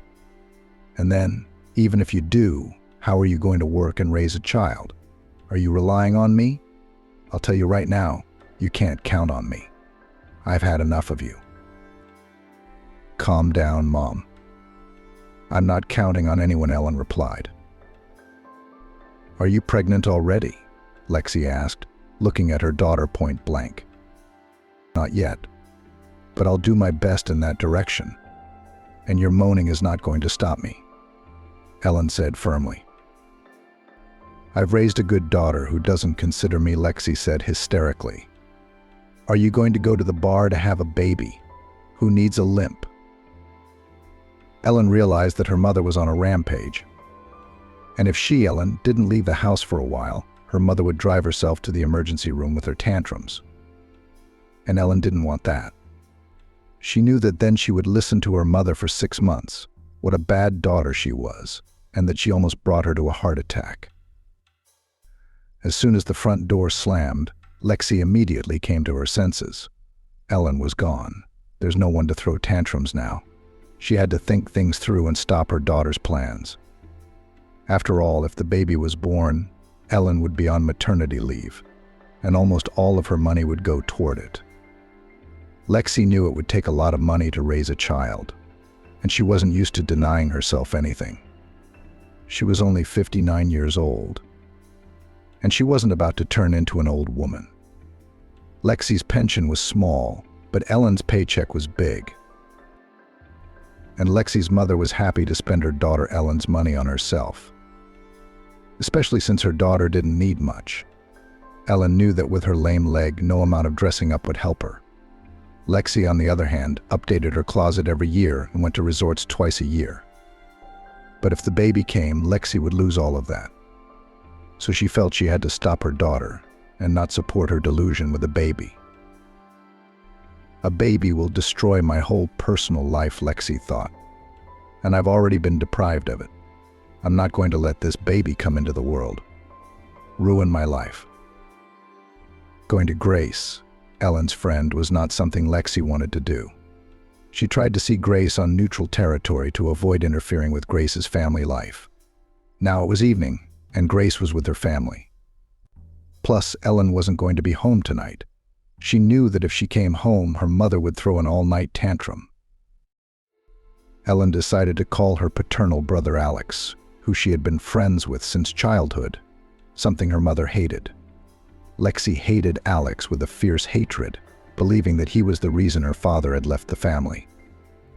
At first, Ellen thought so too, but as she grew up, she began to realize that her father couldn't stand her mother's selfish nature, around which the whole world should revolve. "Hi, Alex. Are you alone tonight, or are you waiting for someone?" Ellen asked. Alex was 7 years younger than Ellen.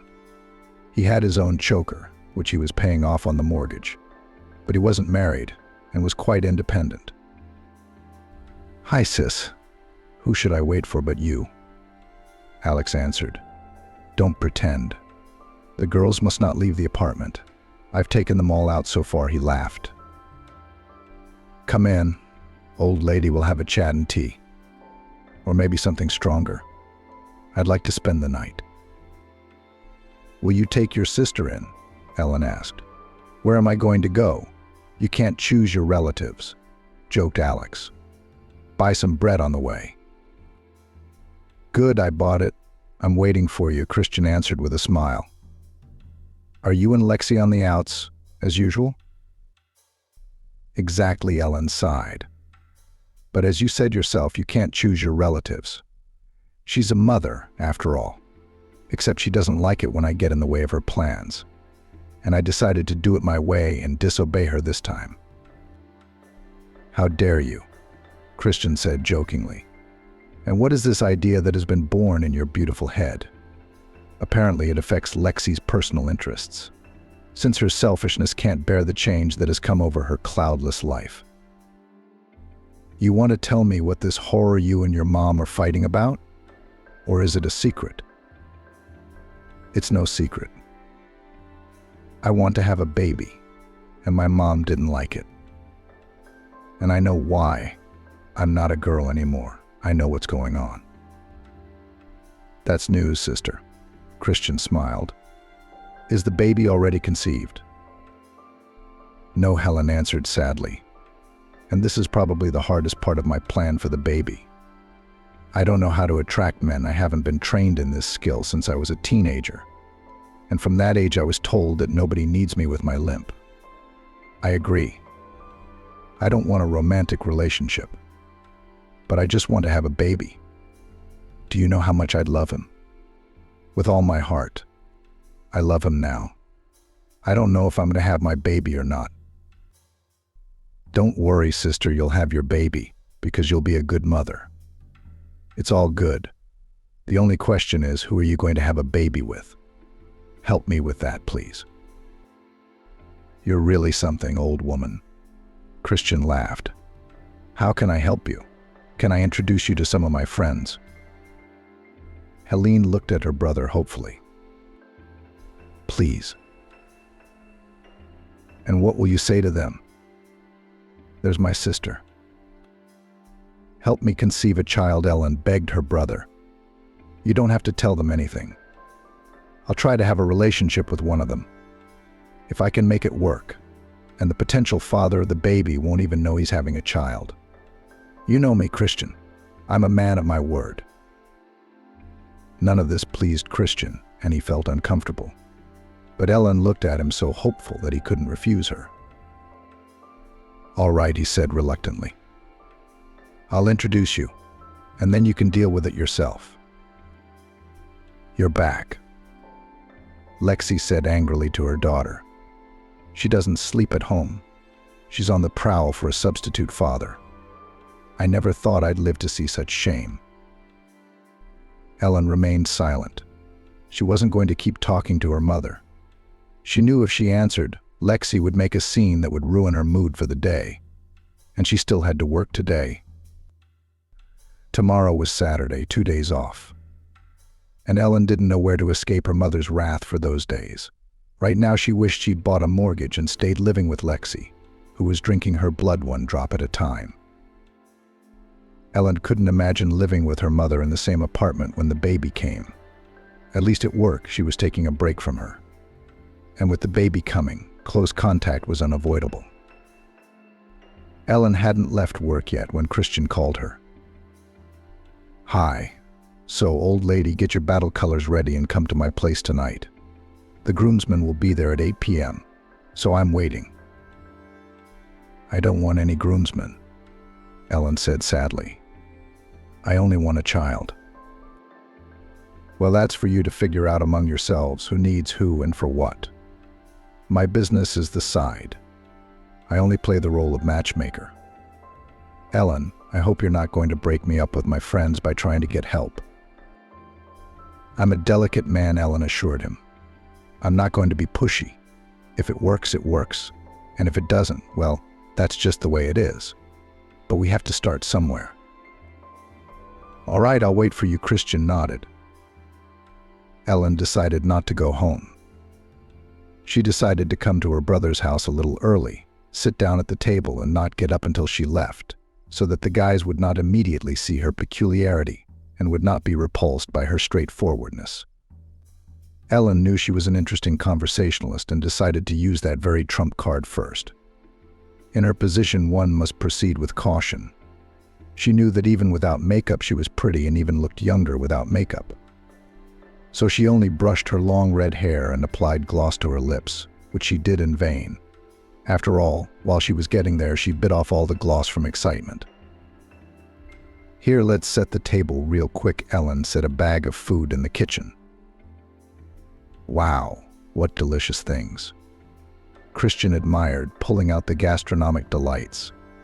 Under these conditions, I'm ready to bring you a beau every day. Every day won't work, Helene said seriously.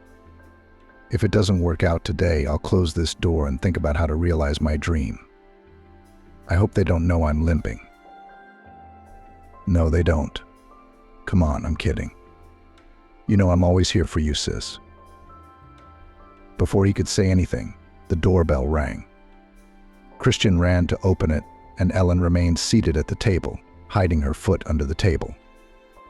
Two of Christian's friends, one of whom introduced himself as Eamet and the other as Carl, walked into the kitchen where Helene, blushing with excitement, was sitting. Ellen, smiling, introduced herself. Ellen, the sister of that wonderful talker. And immediately, to dot all the I's, she added, "Why didn't you introduce us to your sister before?" Emmett said, smiling broadly. "You are selfish and greedy. You were afraid that they would steal Ellen from you." Everyone laughed at Emmett's jokes and supported the feast with noise and friendship. Emmett was more active towards Helen than Carl, but the pressure and youth of these boys scared her away. She looked at them and saw them as her brother Christian, and she did not see them as the father of her child.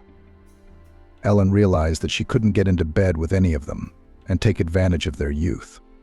Now she decided for herself that the one who would give her a child must be at least the same age as her. And these are boys compared to her, one of whom she might have seduced but would not dare. "All right, guys.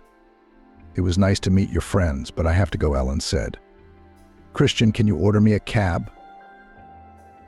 Carl started to persuade Helene to stay and stay longer. He even volunteered to walk her home afterwards. But she flatly refused, which surprised Christian when she got up from the table and walked limping toward the front door. Blood rushed to Emmett's face.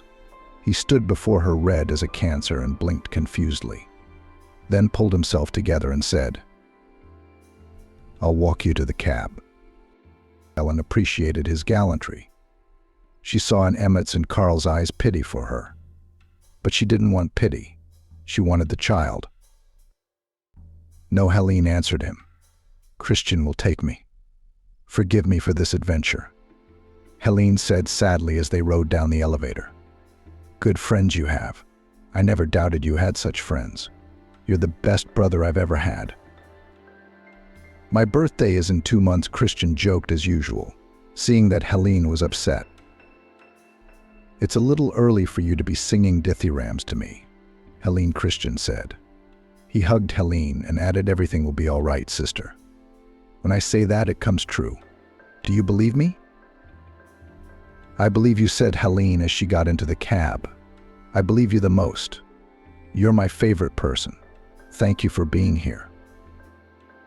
"That's a cool sister you have," Christian Emmett said when he returned to his friends. "What happened to her leg?" The last thing Christian wanted to talk about was Helene. "An injury," he answered briefly. "She's beautiful, but her eyes are very sad," Carl remarked. "I feel sorry for her." Christian didn't answer anything, and the friends realized that he didn't want to pursue the subject. "So how many rejections did you get today?" Lexi greeted her daughter with such hurtful words. Ellen regretted 100 times that she had prematurely initiated her mother into her plans. She didn't realize how many nerves she'd wind up on her mother's angry tongue. She knew her mother had never spared her. But that she could speak such derogatory words, Ellen didn't expect that. "Ma, have you decided to wear me out with your insults?" She couldn't stand it. "Foolish, my poor daughter. I'm trying to set you on the right path," Lexi said more gently. Ellen had a paycheck next week and Lexi had her own plans for that money. She understood that. That her daughter might get angry and her plans would be ruined. "Ellen, let's be reasonable. Why do you want to have a baby? We have a good life together. A child is a heavy burden to carry for the rest of your life. That's how I carry my burden, and I don't want you to suffer the same fate." "That's funny," Ellen laughed. "Mom, who doesn't know you in our life? I can't believe you've been busting your ass for me. I know what you care about. My money, which you spend most of the time on yourself. And when the baby comes, you'll have no access to my money," Ellen said. "So you're thinking about me?" "I don't. I know you, Mom. You've lived and lived all your life for yourself. And I'm your bank that you use. It's a good thing I was smart enough to stay in touch with Christian. Otherwise, I'd have no one to lay my head on. We're strangers, Mom. How painful it is to realize that. So you refuse to help your sick mother financially. And this is thanks to me for not putting you in boarding school. I wish you had put me in boarding school. Then I wouldn't owe you the debt you keep reminding me of. Don't be sarcastic, I'm asking you straight out. Are you refusing financial support?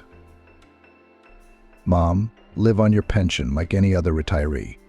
And if you need medicine, I'll buy it for you. If I can't live on my pension, I'll file for alimony. Lexi smiled wickedly. How about that? Suing your own mother. Do whatever you want. Ellen said tiredly, just don't count on my money anymore. I'll need it when the baby comes and I may have to move out. You fool. Lexi said something mean to Ellen. Who needs you limp? What normal man would go to bed with you? Ellen went into the bathroom, closed the door behind her, and turned on the water so the noise would drown out her mother's words. And she couldn't hear the curses she was sending her. Leaning over the sink, Ellen stared at her reflection. A tired woman, bruises under her eyes, the corners of her lips drooping, a haggard look in her eyes. Hello, Scarecrow, she said to herself. And the mother is not so wrong. Who needs a lame, damaged old maid? There was an unusual silence in the apartment, and it strained no less, perhaps even more than the scandals with her mother. From her mother's behavior, Ellen realized that after her violent remarks, she was silent. At Ellen's appeals, Lexi kept silent, pressed her lips together and looked away, making it clear that she was ignoring her daughter. How long this would continue was unknown. Ellen was nervous, and she no longer had any energy or thoughts about how she would meet the potential father of the child. Maybe that's what the mother was counting on, she thought. Couldn't break me with words, so she found a more effective way. Yes, with this mood, it's not just thinking about a child you don't want to live. No contact with the mother must be limited. We have to rent a place and leave her. Otherwise, she will bring me and herself to the unknown, decided Ellen. She was interrupted from her thoughts about renting an apartment by a phone call. Hi, why haven't you called? Grace's friend asked. Hello, Grace. I've been fighting with my mom and I haven't had time to call. I didn't want to ruin your mood with my problems. That's my life right now. I could hang myself. My mom's been doing so much, I've decided to get my own place. I can't take it anymore. You should have gotten away from her a long time ago, Grace said. Maybe you could have had a baby and gotten married. You made the right decision, Ellen. Otherwise, you'll be a servant to your mother for the rest of her life. And your mommy's temper might make you lonely faster. Selfish women like her live a long time. You need help finding an apartment? No, I don't. I'm good. How's the baby making going? It's not going anywhere. I tried to meet a couple friends for that. Yeah, I didn't have the guts. Couldn't connect with the guys. When I think about it, no, it's not for me. I see, Grace said. Listen, Ellen, why don't you try IVF? You can get embryos implanted and there's no need to look for them. Not that, Grace. What if all the embryos survive and I have to choose which one to keep? No and no. And then I want to go through all the stages of motherhood from beginning to end, Ellen said. I want to see the eyes of the father of my child. Why do you want to see his eyes? Grace was surprised. As far as I know, the baby needs another organ to conceive. Maybe you won't understand me, but in his eyes I want to see what kind of man he is. The father of my child should at least be kind. Ellen, you'll never get pregnant for the rest of your life. And then why do you need his kindness if you're going to raise a child without his input? Then I can't explain. I can't yet, Ellen answered. Not until I take the job, I suppose. You're not pregnant? Grace asked. I have a plan. My doggie's birthday is next Thursday, but the party's on Saturday. So I'll tell Timmy to invite a couple or 3 kind-eyed men, preferably single, so that you won't be bored and lonely. How does that sound? That's a great idea. Why single men? I don't think that's really relevant here. You're not going to get married, and you're not going to hold men responsible. Not married ones, or married ones might scratch your eyes out and you wouldn't be able to see the goodness in the eyes of the one you choose, Grace laughed. I guess you're right, friend. Ellen laughed. That's why I love you. Grace, you can get a man out of any situation. At least I can laugh with you, because I've forgotten how to do it with my mother. Okay, no need to thank me, Grace said. I'm thinking we should make up a cover story. In case they ask why you're limping, there's got to be a mystery to your limp.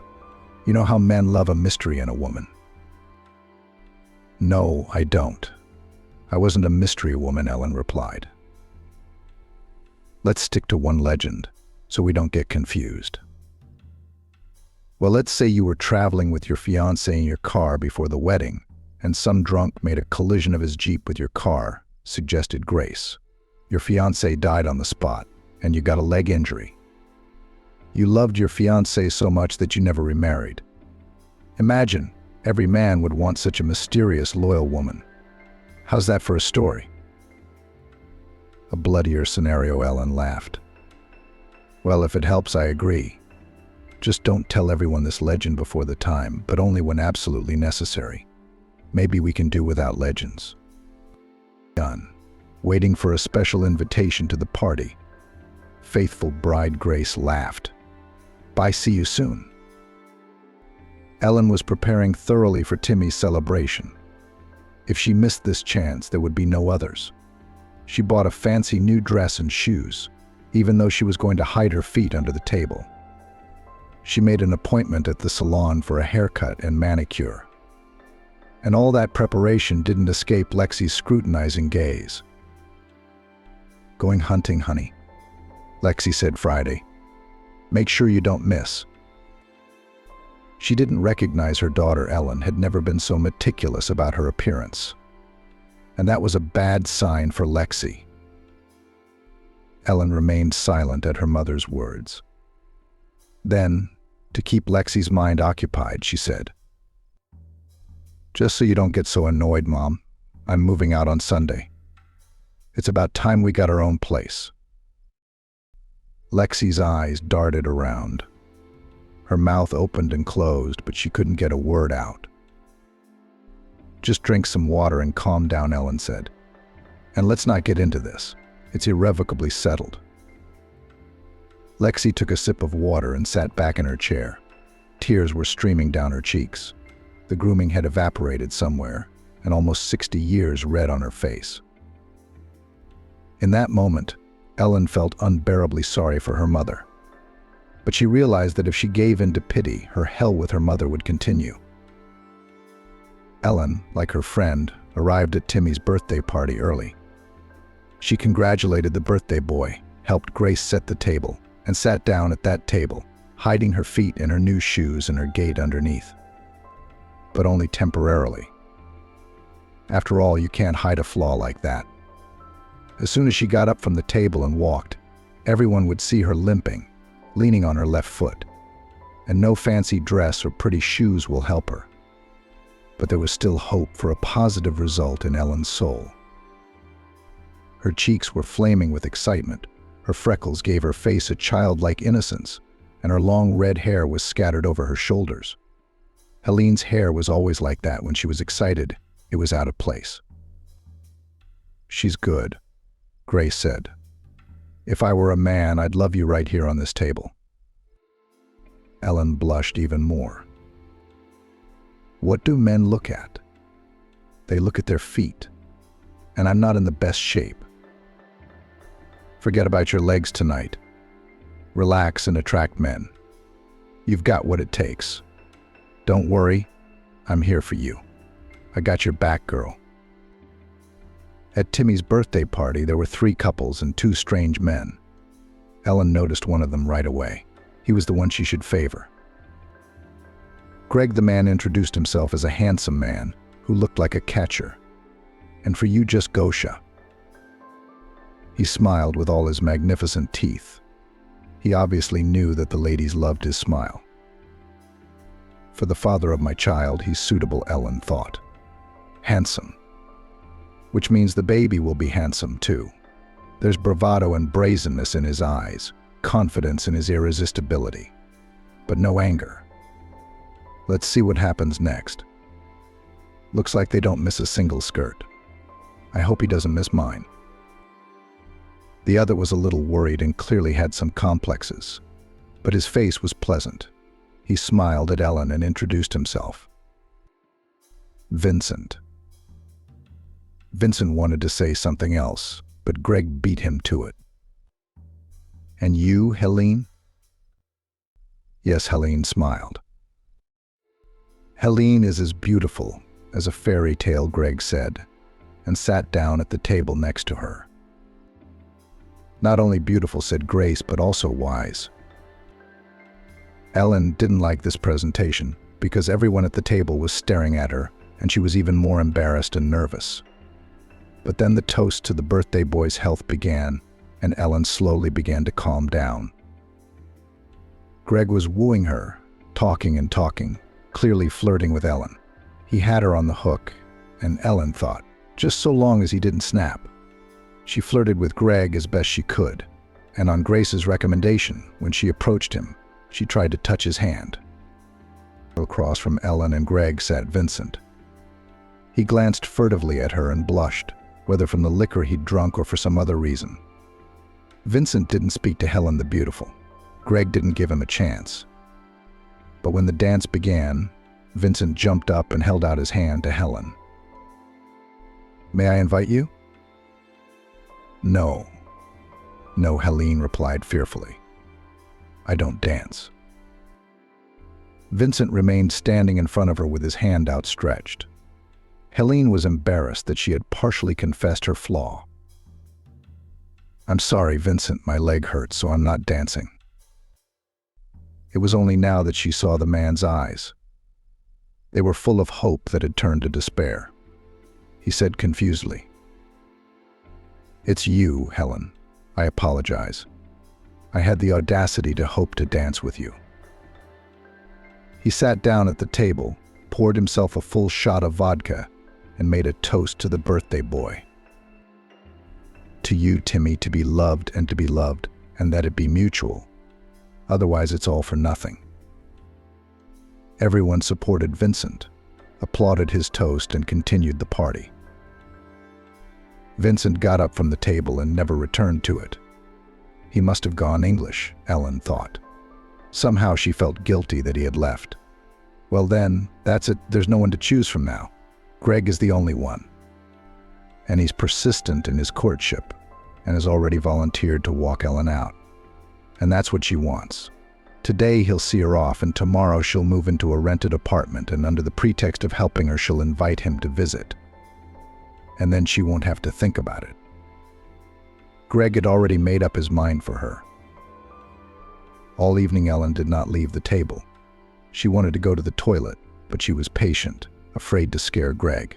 But she had to get up, and she remembered that she had told Vincent that her leg hurt, and now she could limp under that pretext. Sprained my leg, Helen said, as if to justify herself to Greg as they got out to get into a cab.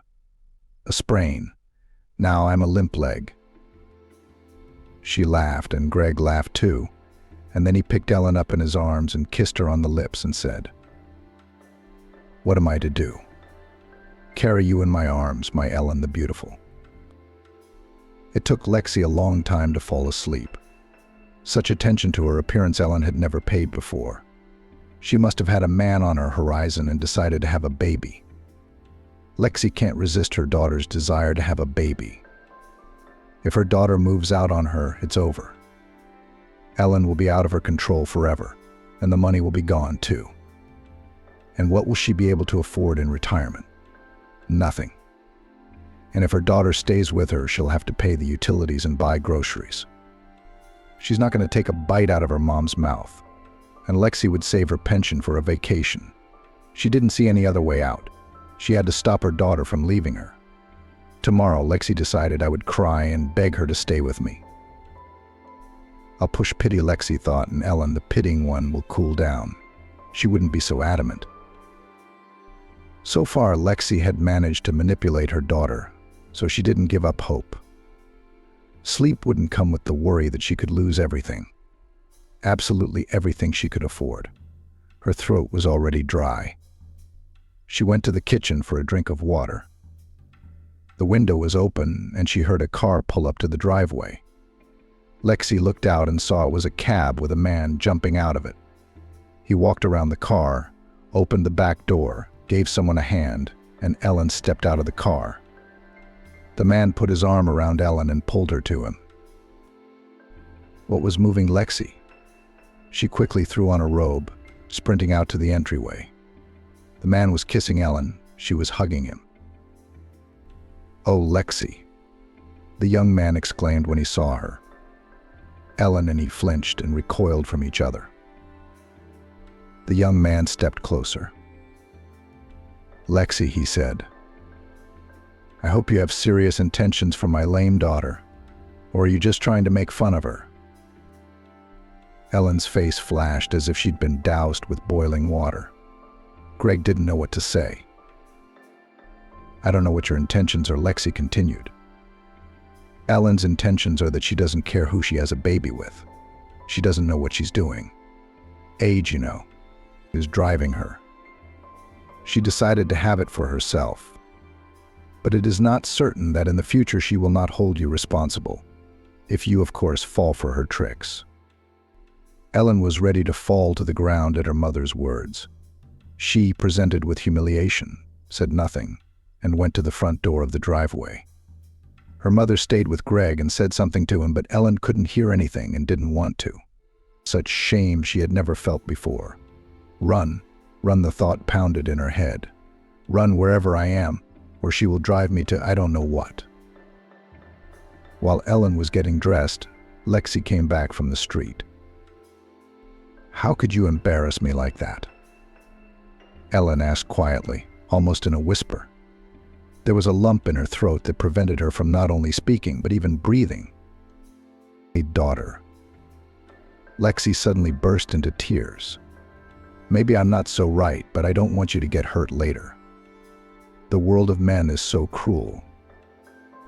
Lexi rushed to hug her daughter, but Ellen pushed her away. "Get your hands off me," she said. "Don't come near me. I'm so tired of you." With these words, Helene went to the bathroom, turned on the water so she wouldn't hear her mother's wailing, and, as always, asked her reflection in the mirror. "Well, are you happy that you found a contender for the baby's father? It was your last chance to realize your dream after all." She grabbed a heavy glass soap dish and threw it at the mirror. The mirror shattered and the shards sprinkled at Ellen's feet. She picked up one shard and brought it to her hand where the blue wreath pulsed. "Now interrupt that mole, too.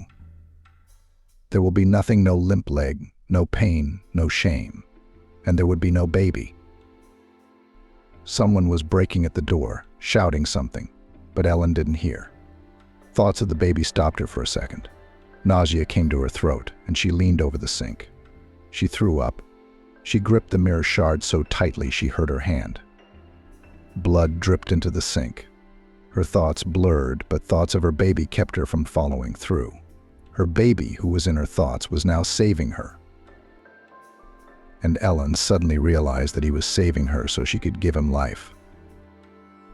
My baby," she whispered. Tears rolled down her cheeks in hail.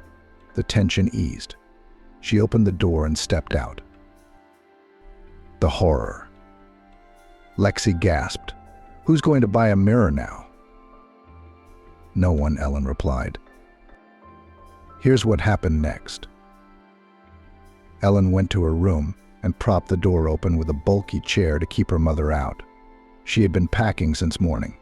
By 9 o'clock a cab was to arrive, and that was it. Goodbye to the past life. Hello, new one, Ellen thought. For a fee, the cab driver helped her carry her things into the rented apartment. Then Katya called. "Well, tell me about it." She poured questions. "Did the bow fall for you like a boy? Even your legends did not need? How? His eyes are kind or not?" laughed friend. "Katya, I'm already in the new apartment I rented. Do you want to come to my place and celebrate the housewarming? I'll pick up a cake. Vasya, don't talk to me like that. I don't care about your cake. What I'm interested in is, did our plan work? Why aren't you talking? Vasya, are you crying? Did he hurt you? I'll be right over. Send me the new address. An hour later, Katya showed up on the doorstep with a bottle of cognac and started praising Greg without any preamble. What a freak. You can't say that. Now we'll treat your stress. And she put the bottle on the glass coffee table. Do you have glasses for this drink in the house? I don't know yet. We'll see, Ellen answered. Katya stirred up the cognac. And you need a double dose, she decided. Men's offenses are cured only with a double dose of cognac. Can you believe me? I've taken a lot of shit from men. Oh, I've got a lemon in my bag and a chocolate bar and noble snack for cognac. Soon they were getting tipsy, and it was getting easier. Drinking cognac, taking it as a medicine for the soul. Ellen told Catherine how her mother had embarrassed her in front of Greg. Wow, stretched Katya. Why do you put up with it, Vasya? Immediately expel yourself from your mother. Do you realize what she's driven you to? To suicide? Come on, let's have another round. It's a stress reliever. Okay, men, to hell with them. But your own mother doing this to you. It's unbelievable. I'm already drunk, Helene laughed. Helene was already smiling. The medicine is working. Let's have another drink, Grace suggested. That's enough. Just eat your appetizer. Why did Ellen obey Grace? She didn't know, but the cognac made her feel better. You see, Grace, it was my last chance, she sighed. What am I supposed to do now? What you need to do now is calm down, get some rest, clean yourself up. I'll figure something out. I'll check things out with Stas. Maybe Greg isn't such a hopeless case. Maybe everything can be fixed. I tried to encourage my friend. We can still fight. I'm not a village, Ellen muttered sullenly. You didn't sleep last night, did you? Grace asked. Not much. Well, that's fine. There's a warm bed here with fresh linen. Get some sleep now. I'll call you tonight. I've got to go home now, or Timmy's going to give me a hard time. Then I'll have to be treated. Grace laughed and walked out. Ellen woke up around 4 in the evening. Strangely enough, there was no sign of a hangover. She felt rested and alert. She hadn't had time to clean up since this morning, so she started it now. Tomorrow was work. The weekend was over. Ellen realized she was content not to see or talk to her mother. She remembered that when Grace left, she'd put her phone on silent. As soon as she turned it on, it rang. Mom popped up on the screen. So many calls from her mother during the day that Ellen didn't even bother counting them. She pressed disconnect and blocked her mother from the phone. Not now, Ellen thought. I can't even hear her voice. Late that night, Grace called. How are you doing? Are you back to normal? Did you get a nice apartment? Is it cozy? I'm here, Ellen said. I'm all cleaned up. I'm just sitting here enjoying the solitude. I've blocked my mom and somehow I don't feel guilty. Good for you.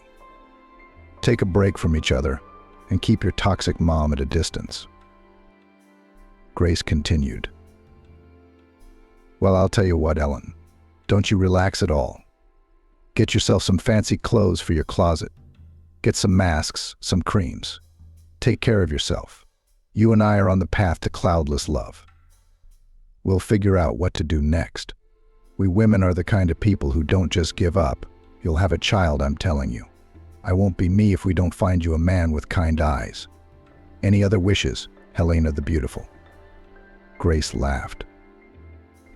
No more, laughed Helen, except to come with me to the store and help me choose a closet. That would be my pleasure. I love shopping, even if it's not for myself. So, Ellen, are you ready to go to the beauty ball? Well, what ball? Ellen was surprised. Grace, couldn't you think of something more appropriate for me? What kind of ball would I go to with my legs? Wait, have you seen the movie Cinderella? What does that have to do with it? It does. So when I'm in a bad mood or depressed, I watch this fairy tale. By the way, I recommend it for self-esteem. It's exactly what all women should watch. I don't get it, Ellen said, confused. But look, Cinderella there all the time doing something, cooking. In short, working like a slave in the galleys. And her stepmother gives her so many tasks that she can't even go and look at the ball of her dreams from afar. What does her godmother tell her? Grace asked. What does she say? Well, she says it's very hurtful not to go to the prom, especially when you deserve it. And I realize I'm the Cinderella who works hard for her family. And it's bad for me not to go to the ball because I deserve it. And I'm going to the ball. I've never noticed that about you, Ellen said doubtfully. Grace continued. Do you go to discos? No, my children already go to discos. And my ball is shopping or beauty salon. Those are my balls. That's where I feel like a princess, not a dirty Cinderella. Long story short, I'll meet you at 6 p.m. outside the Merriam Mall. We're going to make a princess out of you. You ready? I'm ready, replied Ellen. Ellen and Grace walked around the mall from one store to another, and as they shopped, their mood improved. Satisfied with their purchases, they went to a cafe in the same center for coffee and sweets. I didn't want to upset you right away, and I'm not going to tell you exactly what Timmy and Greg said, Grace began, sipping her coffee.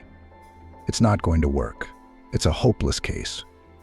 Your mother's done her best. Ellen, don't be discouraged. If it's a holiday on your street, it'll be a holiday on your street. I'm not despairing, Helen said. Even if Greg wanted to meet me, I do not know how I would look in his eyes. So Grace, relax. Relax. We're at a ball. The next night after going to the mall, Grace called. Here's the thing, Ellen. She began excitedly. She could hear that she was excited and eager to share the news. Hello to you too. Hello, Helene replied calmly. Oh, hello. There's such news. Grace continued. Tell me at once, are you standing or sitting? And without waiting for an answer, she began her fiery speech. If you're standing, you better sit down or you're gonna fall, girl. What else is there? Helene couldn't take it anymore. Speak already. Stop pouring water. You know who came to see me at work today? Grace, just tell me. What am I supposed to do with this riddle? Vincent came by, and he came for you. Ellen had a picture of Vincent standing in front of her with his hand out. What do you mean, for my sake? She asked, perplexed. That's what it might look like after editing.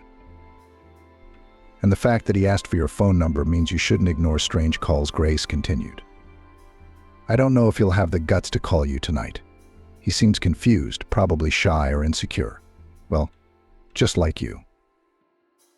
I didn't want to give him your number at first. I thought I'd get it from you. Whether I could or not, he insisted, Grace said. I don't get it now, Ellen said. You just said he was shy or insecure, and suddenly he was pushing you. And he said to me as soon as I saw Ellen, I knew she was my woman. Please, Grace, help me. I have a lot to say to her, that's how he put it.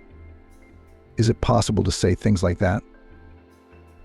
Ellen's cheeks flared as if she'd gotten too close to the flames. Her heart raced with excitement. Could a man really like her? And not just for one night. She didn't believe it, but she wanted to believe it. Why don't you say something, Helene? Or don't you like his eyes? Grace asked. Grace, I'm so confused right now, Ellen smiled to herself. His eyes are kind but sad. Can anyone really like me? You both have kind but sad eyes. Maybe that's why you need each other. Grace said thoughtfully. Listen to me, Ellen. He doesn't just like you. Do you hear me, Ellen? He said he's sure you're his woman. And that's a lot more than just liking you. Are you happy? I don't know yet, Helene answered. Don't scare this male away. At least use him as a donor. Does he know I have a limp? Helene suddenly realized. I'm sorry, friend, but I told him our legend, and I think he liked it. And he's not going to give up on you. On the contrary, he's even more interested in you. Ellen, I'll tell you something else. He knows what your mom told Greg. And you know what he said? That he's willing to grant you your wish, and he wants to take responsibility because he wants a baby too. This is what it might look like when it's edited. That's awful, Ellen said. How embarrassing. It's nothing to be ashamed of, said Grace confidently. He is ready to love you with all your faults and peculiarities. Love is out of the question now, said Ellen. How stupid you are, Helen. And I read you the wisdom. And this is the real love, without any conventions. When you're loved not for something, but against all odds. Of course, such love is rare, but I think you deserve it. That's it. No more arguments. Wait for the call, Grace said firmly. That's Grace. Neither hello nor goodbye, Ellen thought. But I'm so grateful to fate for my only friend. They'd been friends since they were students. Ellen, with her complexes, somehow fenced off friendships with her classmates, but Grace, with her assertiveness, was impossible to fence off. And Ellen was grateful for that. Vincent didn't call that day or the next. Helene had thought he'd analyzed everything after his conversation with Grace and decided not to contact her. But she was wrong. He did call. Ellen, hello. It's Vincent. You probably don't remember me, do you? Hello, Vincent. I remember you. I'm sorry I didn't get to dance with you. I have a leg. Don't make excuses, I know. It doesn't matter. I want to see you and have a lot to say to you. That's what matters. Do you want to come to my place? Ellen has the courage to offer. And we'll talk about whatever you want to talk about. And I wanted to ask you out. I'm tired, Helene admitted. She didn't want to beat around the bush. She wanted a baby. And then it's up to her. I'm tired too. A lot of work. So I'm coming to you, Vincent decided. Sure. I'll drop you the address, Helen agreed. Are the flowers for me? She asked hesitantly, clutching a bouquet of fragrant white peonies to her chest. I'll give them to you often, Vincent promised. This is what it might look like after editing. If you let me, I will. Come in. Vincent, do you want tea? I will. I have a lot to tell you, Ellen. I've been thinking for a long time, so don't interrupt me, Vincent asked. All right, if you say so, Helene agreed. I know you want a baby, and I want it just as much as you do, so I'm ready. Oh, that's not what I'm saying. Anyway, I want us to be together. And the baby is secondary. No, of course. And the baby is secondary. Well, I'm confused now, Vincent said, blushing. Anyway, as soon as I saw you, I knew I wanted to live with you and grow old with you. Is that a declaration of love or a marriage proposal? Really? Ellen asked. It's both an explanation and a proposal, Vincent replied. But we don't really know each other, said Helene. We have our whole lives ahead of us. We'll find out. It was only when I saw you that I thought I had known you for a long time. Let's not be in a hurry, Ellen asked. I mean with marriage. And the baby? Vincent asked. With the baby, we have to hurry, Helene said in a businesslike manner. She came very close to Vincent and looked into his eyes and remarked, "Good eyes." She wished her child had such eyes. Vincent put his arms around her and whispered softly in her ear so that no one would hear. My Helen the Beautiful. And then the love of two adults turned into a passion that consumed both Helen and Vincent and carried their bodies into the world where the sacrament of the child's conception begins. Vincent. Vincent. Helene shouted to her husband, who was standing under the windows of the hospital. Look, it's our son. Tears of happiness and love for the baby and her husband flowed down her cheeks. Vincent, he has eyes like yours. Can you hear me? And his hair is red like mine. I can hear you, Vincent smiled. I'll hear you always and everywhere. My Helen the Beautiful. Grace heard a familiar voice behind her. Grace. It's so good to see you. Lexi rushed over to Grace with a hug and even wept. Something Ellen's mom had never been sentimental about, and she'd always looked down on Grace. And now this.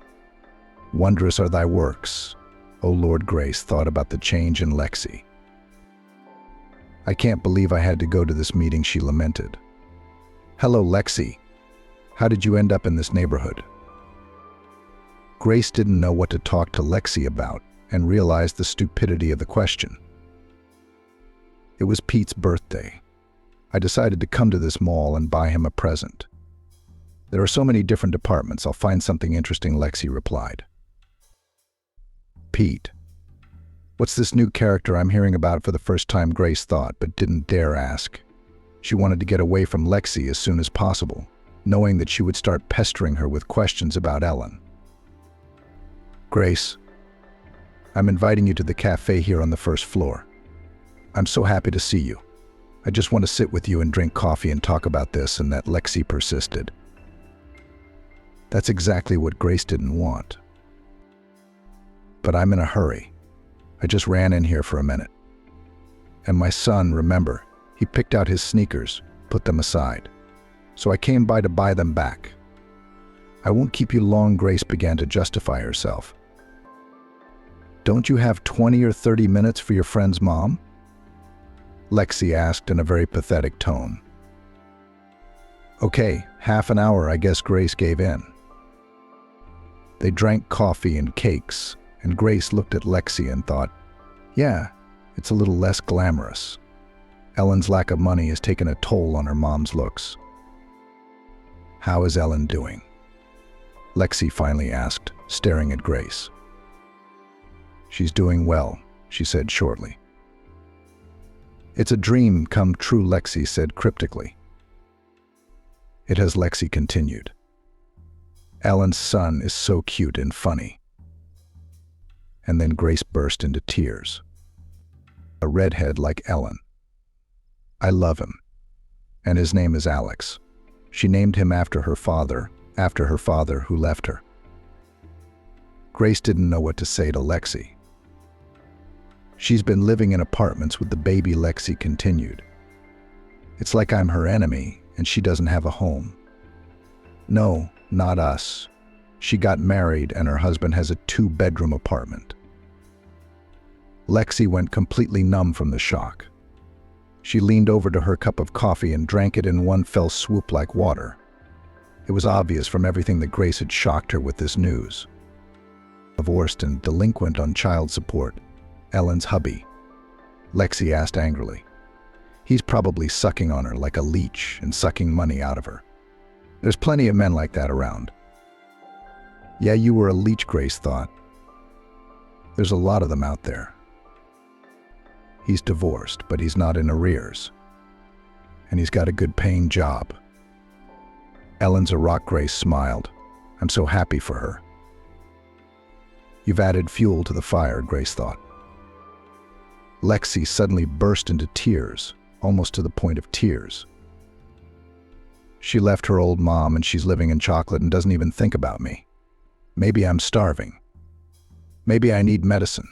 Maybe I'm not alive anymore. She wailed. Something doesn't fit with Lexi being in as much distress as she describes, Grace thought. She came to an expensive mall to get a gift and invited me to a coffee shop. Don't cry, Lexi. You should be happy that Ellen is doing well, Grace reassured her. And is she? Lexi persisted. How does she live with not talking to her mother and Grace? Grace wanted to tell her that everything was fine without her. But she didn't dare. You never know what Lexi's going to say when she hears that. Married me, huh? You had to get married, Lexi said in a high-pitched tone. And at my age, why should I? Congratulations. Grace was genuinely surprised. It's wonderful. You're not alone. You have support, Grace said. God forbid I have support, Lexi said. But I didn't have a choice. I had to get married. I guess you could say Ellen pushed me into it. Is he a bad man? Alcoholic, greedy? Hurt you? Grace was now curious about Lexi's husband. He's ex-military, retired colonel. But as you know, there's no such thing as ex-military. No, he's not a drunk. He's not greedy. His pension is good. We live at my place. We also rent his apartment. It's okay. But I live like I'm in the army, Grace. Anything goes wrong, all I hear is, stand down, round and round. Grace could barely contain her laughter. That's exactly the kind of husband Lexi needed to put the brakes on her hubris and selfishness. He's used to being in charge. Now he's got me under his command. Lexi kept complaining. He's nagging me about not talking to Ellen. And it's not easy for me to be in a quarrel with Ellen. My son and grandchildren come to see me, but my daughter doesn't. Grace, I beg you, please help us to reconcile with Helen. Then at least Vincent won't nag me about it, Lexi asked. Nothing has changed, Grace thought. Even now, Lexi's not thinking about her daughter and grandchild, but about making sure Vincent doesn't nag her for fighting with her daughter. Tell her to call me and I'll be waiting. Help me, Grace. I'll try, but I can't promise anything. I'm afraid you've pushed her too far away from you. We have to take the first steps toward each other. And I'm ready. I just don't have her contacts. Otherwise, Vincent would have dragged me to Helen, Grace said. Vincent was intriguing her more and more. She couldn't resist asking. How did you meet your husband? At the resort. I'd been seeing him for 6 years. He's a widower and kept trying to marry me. But I kept putting it off, Lexi explained. I knew a man was a lot of work, Grace snickered. And you're not used to hard work. All right, well, it was good to see you, she changed her tone. I'll tell Ellen I saw you and that you're waiting for her call. Goodbye, Lexi.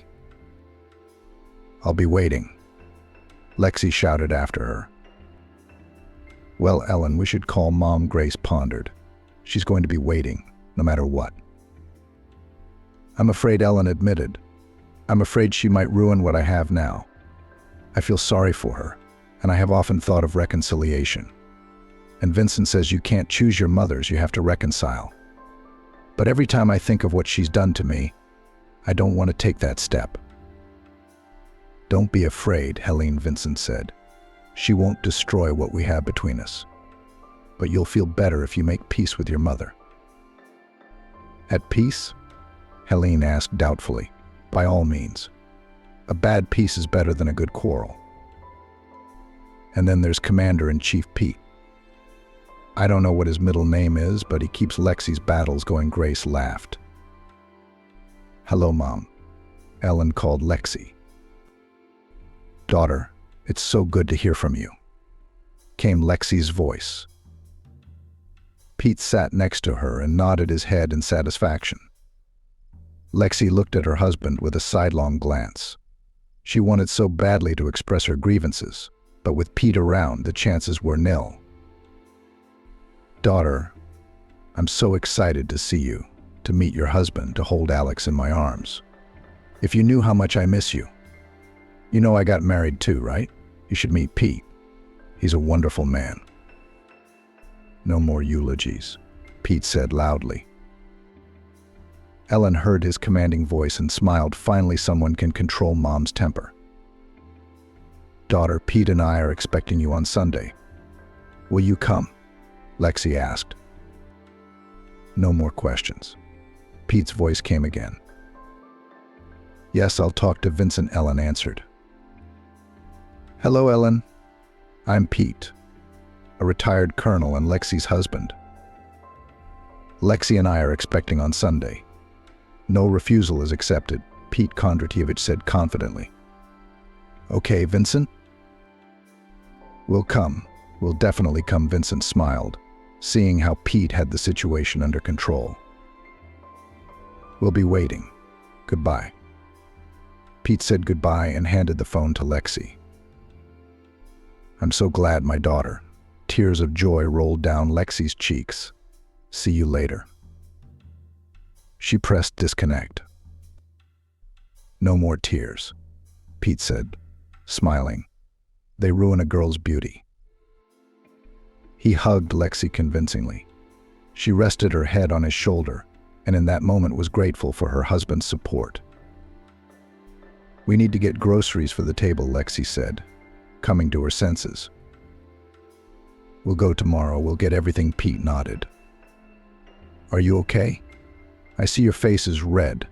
Let's take your blood pressure, or we won't have guests coming to our house but to your hospital. Pete kept a close eye on his wife's condition, concerned for her health. His determination and concern helped Lexi keep the situation under control.